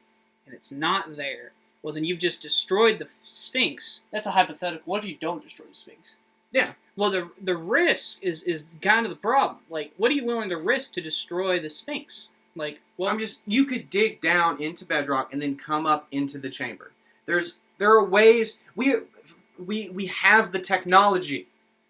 We can do it. Now it might take more money to limit risk to the Sphinx, and that is a thing to consider because If we can undo the but- Suez Canal blockage without damage, we can do this. I'm just saying we have the technology to investigate this with minimal, if any, risk to the Sphinx, and Okay. nobody wants to do it. nobody wants. So we're losing track here again because like this isn't just one idea that's kind of out there. I mean, would you at least admit that it's kind of an out there from the consensus? Yeah, this Okay. disagrees with a lot of premises. Okay, right. So if that's true, there are hundreds of those ideas out there that are all fighting for the same funding that you and Graham Hancock are fighting for. And I mean, shoot, what would you rather do? Would you rather bet on the sure thing like archaeology, like excavating Göbekli Tepe? Or would you rather say, hey, we want to dig 130,000 feet in North America when we know humans weren't here? So if it's that choice, go back to Tepe all the way. Now, if you want to say we want to excavate 100% of Göbekli Tepe, or we investigate that left paw of the Sphinx, left paw Hell, we might find No. the guy who all built day, it. all day, every day. No. We might way. find the guy who built it dead in there. Yeah. No, there's no getting me to. Well, so I'll tell you why. Now this is going to be really out there. I'm going to tell you right now. So if you don't, get the hammer. So if you don't know who Edgar Casey is, anyone? No idea. So he was a soothsayer in like the 1700s. That was a soothsayer. A Gypsy. prophet. He could see the future. It's like that one girl from the I Discovery started Channel. off by saying this is pretty out there. Okay. Go ahead. It's you like guys shoulda- it's like a medium from you that guys should TV have show. seen my face. But anyway, go ahead. So Edgar Casey was this guy, and he would basically slip into a trance and then read the person's future. Well, close to his death, he issued like 5 or 7 prophecies where he basically uncontrolled slipped into the trance with no end goal in mind. And he stated that whatever remains of Atlantis can be found under the left paw of the Sphinx. This is before Robert Schoch, and this again, the 1700s. And then, under the left paw of the Sphinx, we have a chamber. Well, we have something that maybe looks like a chamber. Yeah, like maybe it could looks be like a a chamber. Right. Look, I want it. I want it so bad. I have daydreamed, and look. I would never do this, but I've daydreamed of just launching a rocket at the Sphinx so they have no more fucking excuses. I want what's under that left paw so bad. Look. What's... The dude is clearly just an insane man. Okay? Like What are the odds that he gets that right, though? Next to 0.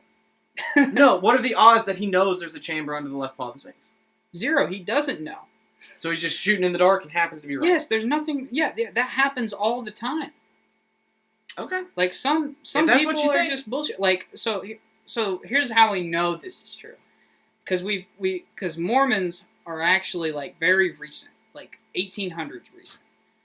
And we know that Joseph Smith was literally pulling shit out of his ass. Yeah. Literally just making stuff up. Now I could come to you and I could say, Garrett, what are the odds that he just knows all this stuff? It's like, okay, look, it contradicts everything we know about just about everything he's saying. So, if Joseph Smith said that Adam and Eve were born somewhere in, like, backwoods Tennessee or whatever, like that was the Garden of Eden, what if then we find a human skeleton that's 300,000 years old in backwoods Tennessee? That would still prove nothing about Prove Joseph Smith claim. was fucking right. It proved that we evolved in North America, or at least we're here. But that wouldn't change anything about Joseph Smith's claim. Yeah, he was right. No, because Jesus lived 2,000 years ago, and we know where he lived, and so that's what But I'm his saying. argument is for the Garden of Eden. Joseph Smith's claims are just as ridiculous as the claims that all the other fringe archaeologist people are making. And I'm not saying I agree with Joseph Smith. I'm just saying you're arguing for a different timeline of human history. yes, And I am. And that's okay, but you're doing it on the grounds of no evidence. Like, this isn't even like a sand Sphinx, foundation. This is Göbekli Tepe. See, but even then, that's not settled stuff. You know? Like, Göbekli Tepe settled. No, Göbekli Tepe is settled, but you're arguing an ancient civilization built that? Yeah. Has to be. Okay, old. So I don't mean hunter-gatherers built it. I mean, you're saying that, an ancient civilization that survived a cataclysm, like a global, flood, rising sea levels, and then they built it, and then they buried. Yes. And then they went about their business. Personal Who says theory. they buried it? What if over time it was buried? It looks deliberate. Yeah, it looks deliberate. But, there's no argument that it was deliberately buried. But what I'm saying is so assuming you were right. So let's pretend for a second that we had no evidence of the Roman Empire. There's no writings. There's no well, I guess that'd be all you could really look for, contemporary wise. But the Colosseum confronts us, right? There's a smoking gun. You know what I'm saying? Right. If this ancient civilization existed, so you're saying they built the Sphinx and the pyramid and stuff, right? Well, not necessarily the pyramid, but the Sphinx and Göbekli Tepe. Sphinx. Okay. And, so if they built the Sphinx, I mean, shit, they had to be close. They had to sail upriver to the Nile. I mean, there had to be something there, you know? Where are their tools? Where are their, Well, 10,000 years is a long fucking time. Right, but we can find perfectly intact tools at Göbekli Tepe. Different And depths of sand. Sand does preserve a lot better than dirt. Right. Yes, but there's a lot more sand. Moves. So the desert is basically an ocean of sand that, I mean, everything. The Sphinx was buried when we found it. Right, but I think you're using that as a cover-up. I'm not. I'm using it as a reasonable assumption. And then no one's going to go dig. But that's all the argument is. It's not. The ancient civilization argument is built on, there's no amount of evidence. Even Göbekli Tepe, that's not evidence for an ancient civilization. That's evidence for Göbekli Tepe. Right? Would it not take an ancient civilization to build something like Göbekli Tepe? Well, hunter-gatherers were totally capable of building it. but it would be hunter-gatherers with a shared language, shared intent, and at least some modicum of agricultural farming. Yeah. Would that not be a civilization? But you understand that's not what you're arguing for. That is what archaeologists, the mainstream, are arguing And I am for. saying, so that pushes the date back for civilization. So we can agree that civilization at least needs to date back to 12,000 years ago. Right. Which okay. is I can 7,000 years before least- what we thought. So the birthplace of civilization, it might be Göbekli Tepe. It might even be a little bit older. But it's about that time, because that's whenever we see like these domesticated plants. About that time. A little bit after Göbekli Tepe. But transition. And right after a cataclysm. So, Well, the way I've heard archaeologists describe it, act like it's in the middle of the Younger Dryas. It's when it like was first built? when it was being built. So by the time it was finished, the Younger Dryas hadn't even been completed yet. So it's happening like within the Younger Dryas. I would have to look into that. I thought it was built after the end of the last ice age, which would be the Younger Dryas. But I mean, so like that doesn't prove anything. That doesn't prove Atlantis, and that's what. no, it does, and it doesn't prove Atlantis. And plus, the whole Atlantis story we know is a myth. We know Plato was writing for political reasons. But he wrote, the story is from Egypt, from Old Dynasty Egypt. According to, he said, I forget the exact quote, like, this is from poets and artists long since dead. Herodotus wrote about Atlantis too. But, well, Plato's like the Plato's guy who the big wrote guy. the story. Like, it's his story. But Herodotus mentions Atlantis too. The founder of modern history. But when is his dates? Is he after Plato? He has to be after No, Plato. Herodotus is before. Hang on. But, Because so- Herodotus is when Greece is still like... But Plato, we know for sure, wrote, like, we know his purpose for writing the story of Atlantis. Do we know? Does he tell us, or do we assume? For political reasons. It's the same reason, Do we know, or do we assume? Does he write and So- tell us, I am telling this story for political purpose? No, so you're misunderstanding. So, like, so Joseph Smith, do we think he actually believed all that stuff? I mean, maybe. He could have been No. schizophrenic. No, he couldn't. No. He was a con man. Like, he was arrested twice in Missouri for being a con artist. Like, we know he was making shit up. At least we have strong implications to show that he was just making stuff up, because he has a history of doing that. Plato is a philosopher and a writer. So his whole thing is to get deep meaning out of things. So whenever he's writing a play, it's not for the same reason necessarily Shakespeare is, where some of it's completely made up.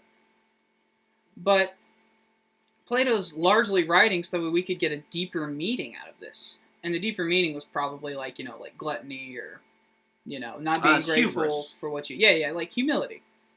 Yeah, because that's the whole story of Atlantis, is they got so uppity that they basically told Poseidon to get fucked, and Poseidon was like, oh, I'm a deity. Yeah, so...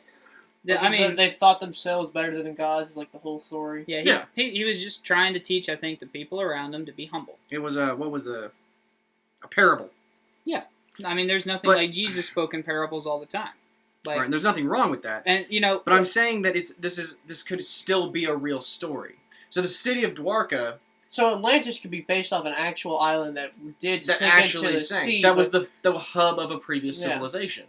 well, I don't think Nick's going quite as far as you are. I'm But- saying it was probably, at the time, it was probably more advanced than everyone around it for its time period. And then sea levels rose and they sunk into the sea. Yeah, and it wipes out. So imagine if you took, the barbarians did it. Once you took out Rome, the Roman Empire just, I mean, like, yeah, but... and then that starts the Dark Ages. Like, no one knows how to build roads. Yeah, I mean, look, I understand how all of that works, but I'm just saying, like we still have evidence of the Romans. Like, Rome wasn't in Britain Rome wasn't built on an island. for thousands of years. Rome was built pretty far in Italy. Sorry. Rome wasn't in Britain for thousands of years, but their structures lasted thousands of years.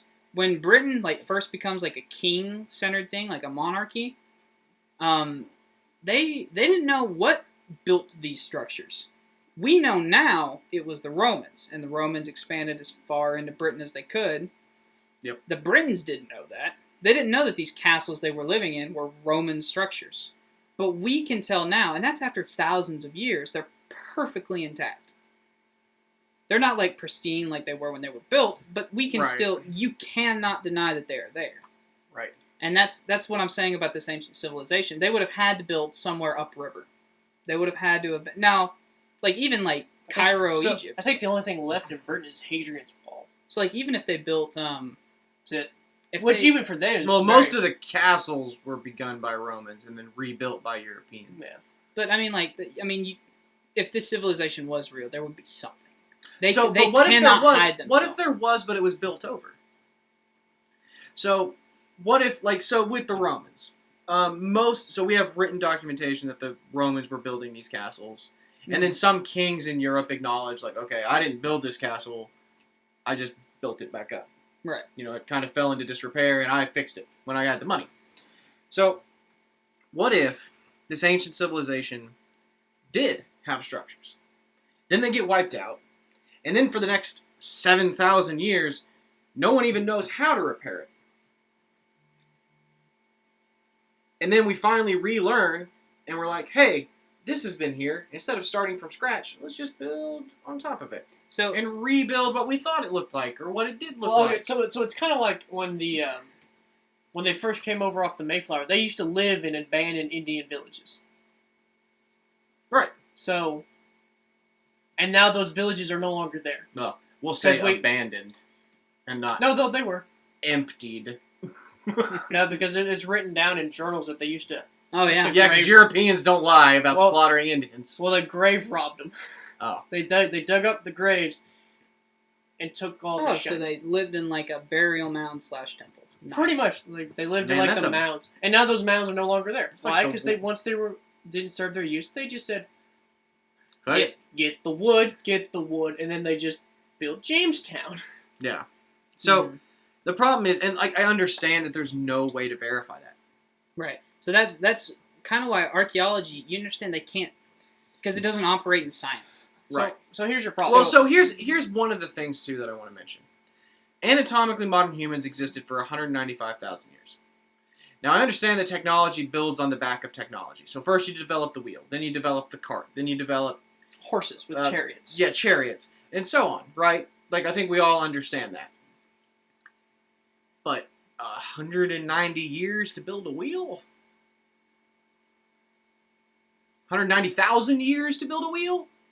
Yeah. No. Starting from scratch. Okay, no. You could literally cut down a tree and then cut off a chunk of it, and you have a wheel. Yeah, I don't think you understand what ancient life was like back then. You were trying not to die. Like, You just said that ancient peoples had like plenty of spare time to just sit around and dig Why? up. It's not a far fetched that I see a. But they couldn't come up with a wheel? they weren't capable of abstract reasoning until very recently. That's not true. They made the Abstract thought is what makes humans humans. yeah, Artistic representation. Why? is They abstract they thought. literally like- said, "I can't throw the spear so far. Let me take another stick and I can throw it a lot farther." You guys, I mean, like whenever we were like speciated from our ancestor, like we were quite literally like one jump out of that fucking tree. You know, like we were barely bipedal at that point. But, 10,000 years then. So now it's 180,000 years to develop. 100,000, No. 90,000 years to get out of the tree. We've been and cave become- painting for, 30,000-40,000 years? Like, cave paintings in France. Like, some of the first humans in Europe. There's cave paintings everywhere. So that shows they were capable of abstract thought. Right. But it takes us 25,000 years to develop something that rolls. We're still hunter-gatherers. Takes... To White's defense, when we got to the Indians in America, they didn't have the wheel. They were still carrying shit on their heads. They didn't have the wheel. Well, so they didn't have the wheel. Okay, one, if you've seen what the Incas built in the Andes Mountains, bullshit, they didn't have a wheel. I'm talking about North America here. I'm just saying, well, even the Mayan temples, they built that without a wheel? so far, the best evidence we have is that they don't have a wheel. Right. But I'm saying, you're going to tell me they built a fucking pyramid without a wheel? They had Egyptians- mathematical and astronomical understanding of the cosmos that was the best in the world They were at the so time. good, they can predict solar eclipses, so they can do sacrifices. Centuries in advance. No, But they don't have a wheel. They have the Mayan calendar that's literally a fucking wheel. But they don't have a wheel? I mean, like, Bullshit. like, I mean, look, we don't know why or how certain empires innovate certain things. In all honesty, it's probably the same as it's always been. One guy has a creative mind, and he figures something out of either luck or probably at the time fucking magic. So he probably saw something round roll and said, Huh. round thing go, Son of a bitch. round thing go down the hill. So he probably thought, Like, it's easy for us because, you know, we have all of this stuff. But I mean, like, Aborigines in Australia, they don't have the wheel. They don't need the wheel. I mean, like, do you need the wheel if you're them? Like, exactly. To transport stones to build but if temples, you're- yes. But if you're just hunter-gatherers, what do you need the wheel for? You're just following herds. Transport goods. We're not Well, I even guess we're really... not- this isn't a trading we're not society. they trading. still built these giant pyramids. Yeah. And I'll give you the The benefit stone of for that. Göbekli Tepe was quarried. Some of these stones are like 5-ton stones. You get What, did 100 people just lift it up on their fucking shoulder? No, they probably chopped trees down, put it on the And tree, made rollers. and they roll. But then you make a roller, it's a fucking wheel. Yeah, it's not a big leap. Says, maybe if we cut this into Yeah, like, that's Into not smaller chunks. that's not a huge leap, But you know? 12,000 years to 5,000 years of the wheel? Like I'm saying, there's a big black period here. Because Sumeria is accredited with founding the wheel. Meh. If it goes back another 7,000 years, and it's not that complex of a thought, then why couldn't it go back 80,000 years? Because we know, like, so, like, we're arguing, like, the fringe here, right? Like, a fringe of, like, when civilization exactly started, right? But you're arguing that, I mean, we're at 80,000 years ago, I mean, like, we're not even really out of the Middle East at that point, right? Like, we're barely out of there. I mean, according to the modern archaeological record, so 40,000 years is we're in France. With Right. Neanderthals. So, I mean, like, we're not, like... We're not to the Americas yet. We've probably conquered Africa and Eurasia. Yeah, Because humans spread. Yeah, so, I mean, like, we're, like... Okay, so, like, the thing that you're going to have to do to prove this to archaeology is that it's going to have to be falsifiable. So there's going to have to be some way we can know if you're right, and some way if we can know if you're wrong. And the problem with it, Graham Hancock's theory, is that none of it sticks. Because he's always got a cop-out. It's like, well, where are the metal tools at, Graham? And he's like, maybe there was a choice not to use metal. It's like, no. Which is possible, but I understand why you're not going to get anywhere trying to prove a theory like this. Like I said, I understand that what I am saying, I take it on a matter of logical thinking and just belief. Yeah, faith. Yeah, no. And and curiosity too. I would like to believe. But so the problem is that there's no amount of evidence. There's no amount of evidence that we can find. So how do you prove leprechauns don't exist? The Irish do exist, Wyatt. Yeah, they're just midgets. Look, we have to acknowledge the Irish's existence. This is why they're so angry with us all the time. Yeah, just midget Irish people. No, but I understand. How do you prove fairies don't exist? How do you prove that there's no dragon in your garden? It's like, well, I don't see a fucking dragon. I see a dragon every time. Exactly. Well, what if the dragon can turn invisible? Exactly. So, dragon always and I appears think when that's take what my this shrooms. is. And you take, so there's a little bit of kernels here. So, like, you have certain anomalies. These are things like how did they specifically build the pyramids? Or... Right, because there's no documentation on how they built it. Exactly. We just know that they did build it. So or Göbekli Tepe. There's an anomaly there. Or like the Mastodon site we were talking about earlier. It's like we can't 100,000% confirm that site. Therefore, you're going to build a case around it that America was settled by Indians 130,000. It's like... Again, I'm not saying like we need to accept this as generalized fact. What I'm saying is I feel like there is enough evidence here that it at least warrants these people going for research not getting laughed out of academia. But the thing is, you haven't found anything tangible. They haven't got funding to. So the reason... Well, they didn't either, because... the Clovis first theory was the idea that Clovis was the first... humans. People to come over to North America, over the Bering Strait, land bridge. That wasn't handled very well either. That was scrutinized just as bad as Robert Schoch Probably not as bad as Graham Hancock. But you know what the difference was? They found a bone. You cannot deny. So that's the smoking gun. You cannot deny that that's not a bone. You know what I'm saying? Like, So what if they found a 300,000-year-old human bone in America? Then you understand that proves something that we were here at least, right? But since the only evidence now is that humans were here 300,000 years ago, they weren't anywhere else that we know of. Therefore, humans started in North America. I won't even say humans. I'm just saying another Homo species. No, hold on. No. Yay. Run with this hypothetical here. I mean, like, what would that mean? Well, that would change everything we know, and we couldn't deny it, could we? And I'm saying that's kind of what you would need. But people would probably still say, no, we know we developed in Africa because of genetics. So that just means that we conquered the planet a lot faster. And it could be.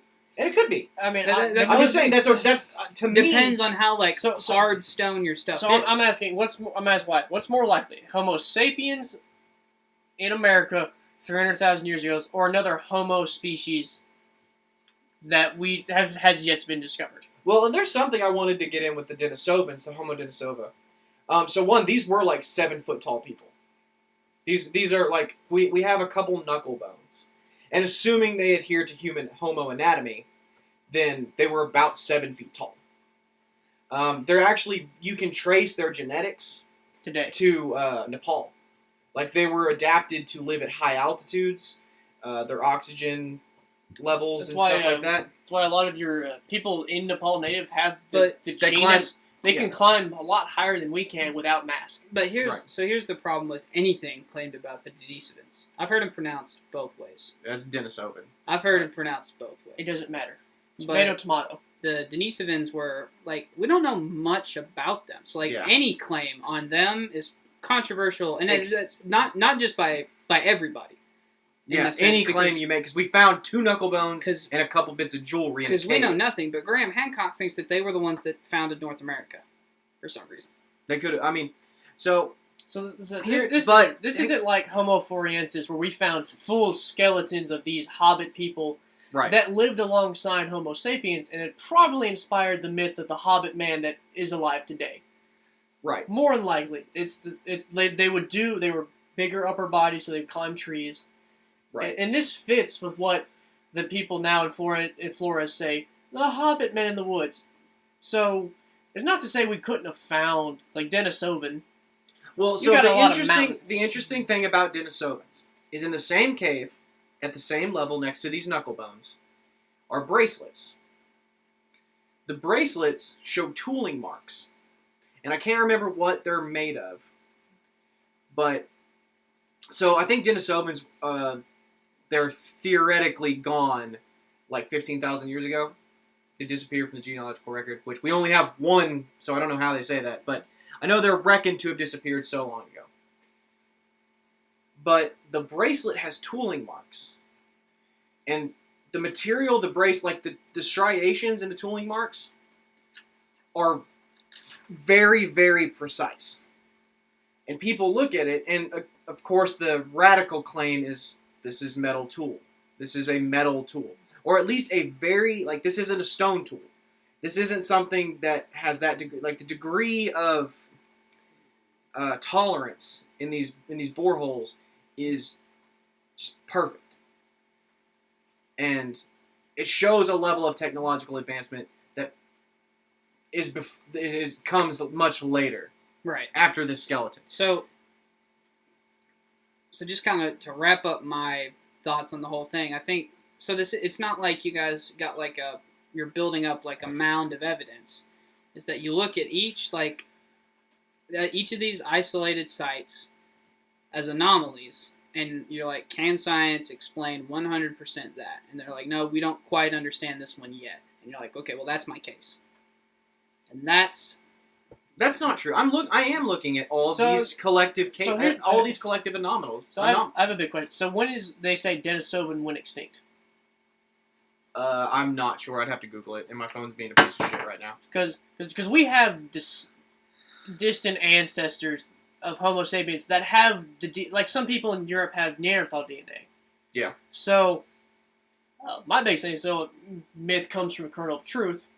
What if the Yeti was literally just these Denisovans? High altitude, bigger than the average human. I mean, we really don't know. I mean, They were probably a lot hairier because they were in the mountains, or at least had fur. evolution's a funny thing, but So I think so. This goes with Garrett's like mythology. At least could have a kernel of truth, such as Homo sapiens probably saw these 7-foot tall massive people climbing up the mountains that they couldn't follow. I mean, that could be where Nordic giants come from. You know, because just because the skeleton we saw is only 7 foot tall doesn't mean that's as tall as they get. There's a lot of mythology about these Yetis, or whatever you want to call them, coming down and helping human people, and could have just been... Yeah, like they're the guardians of, Shangri-La. Yeah, so it's like, to me, that's not a far leap. I don't know when they went extinct. They clearly interbred with humans, so humans clearly came in contact at some point. Yeah, Homo sapien basically fucked all of our competition to death. So I'm saying, so you get this story of like the mountain men of the fucking mountains. Probably just them. So I think so. Like sometimes a story is just a fucking story. But you couldn't see how Homo sapiens seeing for the first time they ever saw Denisovan, 7 foot tall, big old human climbs up a mountain, and they're like, I can't do that. Right. So here's a question: did Hercules really exist? Was he a physical person? Forget all the going to the underworld and coming back. Was he a real person? Probably not. Well, there's a grave for Heracles in Sparta. So if you rose him from the dead somehow, and you showed him the Disney movie, he would not, and you changed the name, he would not know that story is about him. He would have no idea. Now, I'm not saying this dude literally... So can we say that Hercules exists? So, like, even if you trace the real guy, and he can't recognize the stories that have been attributed to him, over time, as oral tradition changes the story, can we say... What if he can? What if... Well, he probably can. What if he can? Well, we know he didn't do any of the stuff. So he could definitely lie. Can't. I mean, a lot of besides the final task of Hercules, a lot of it seems reasonable. I mean, he hunts a boar. I mean, it could just be a giant boar. I mean, boars get huge here in America. Yeah. The Nemean lion was probably a cave lion. Yeah. And cave lions they're much bigger than African lions, and they're solitary. Right, but he fights a hydra, right? Yeah. Okay. Which is a mythological creature. But, I mean, who's to say... I mean, it's not a multi-headed serpent. Like, who's to say it's not a relative of... what's the big one in... Australia? No, Brazil. It's not an anaconda, it's the one before... Titanoboa. Who's to say it's not like an offshoot of that? Like, I'm just saying, like, he's killing physical creatures.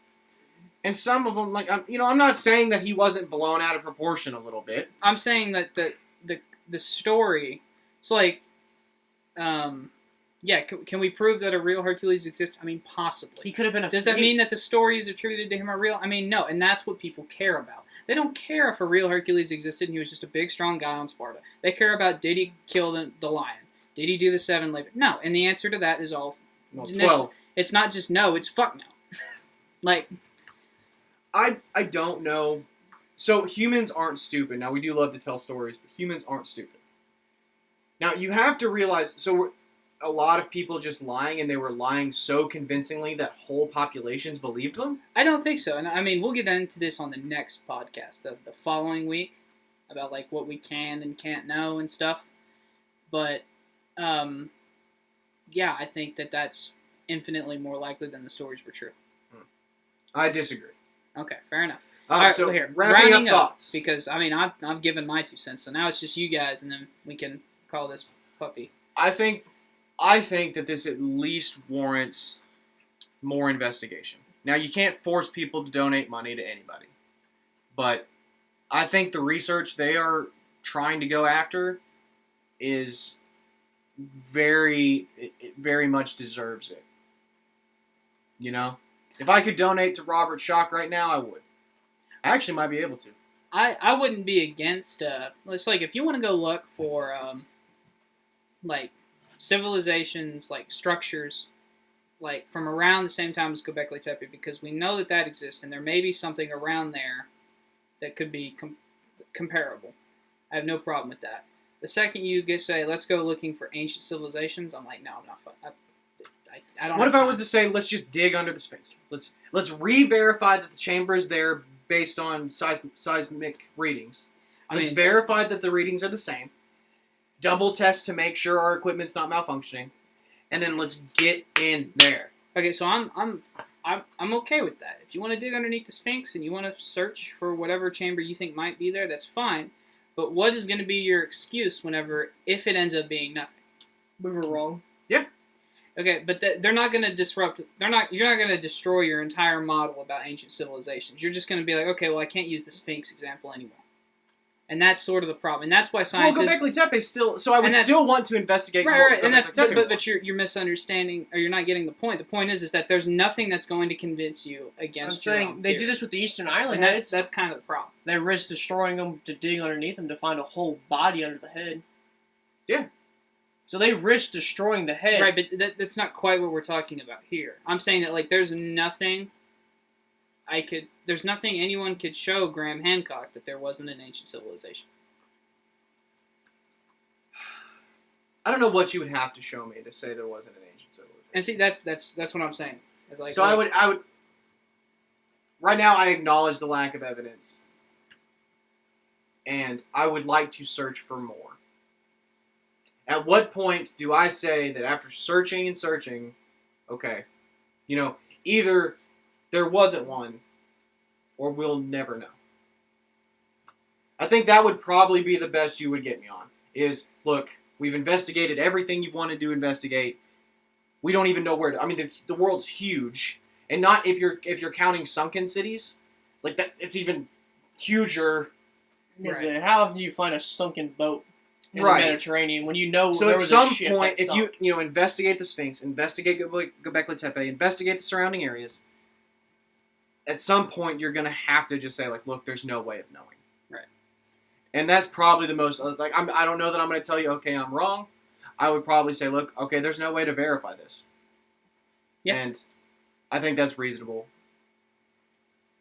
Yeah, that's true. Okay. Nick? Anything? Last thoughts, Nick? All right, Garrett, final word? I mean... like I said, if you guys really, get more into this, Robert Schoch and Graham Hancock all have books.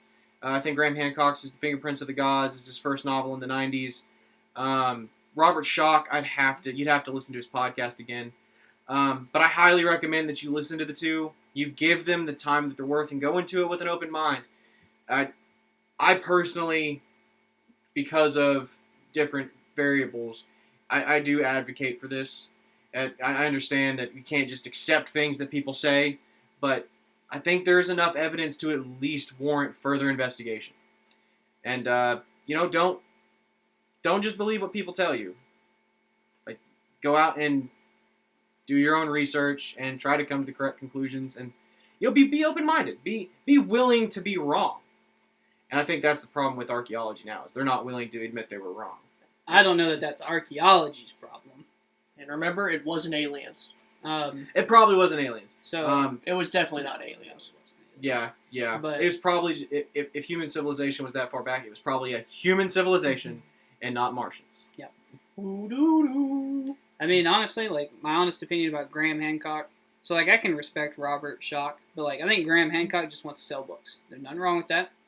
I think he's a great writer, but I think that's all there is to it. Now, Graham Hancock is on that Ancient Aliens. It kind of reminds thing. me of the writer of the Scientology religion. Was a fiction writer, and then everyone took it. So the difference is that Graham isn't even...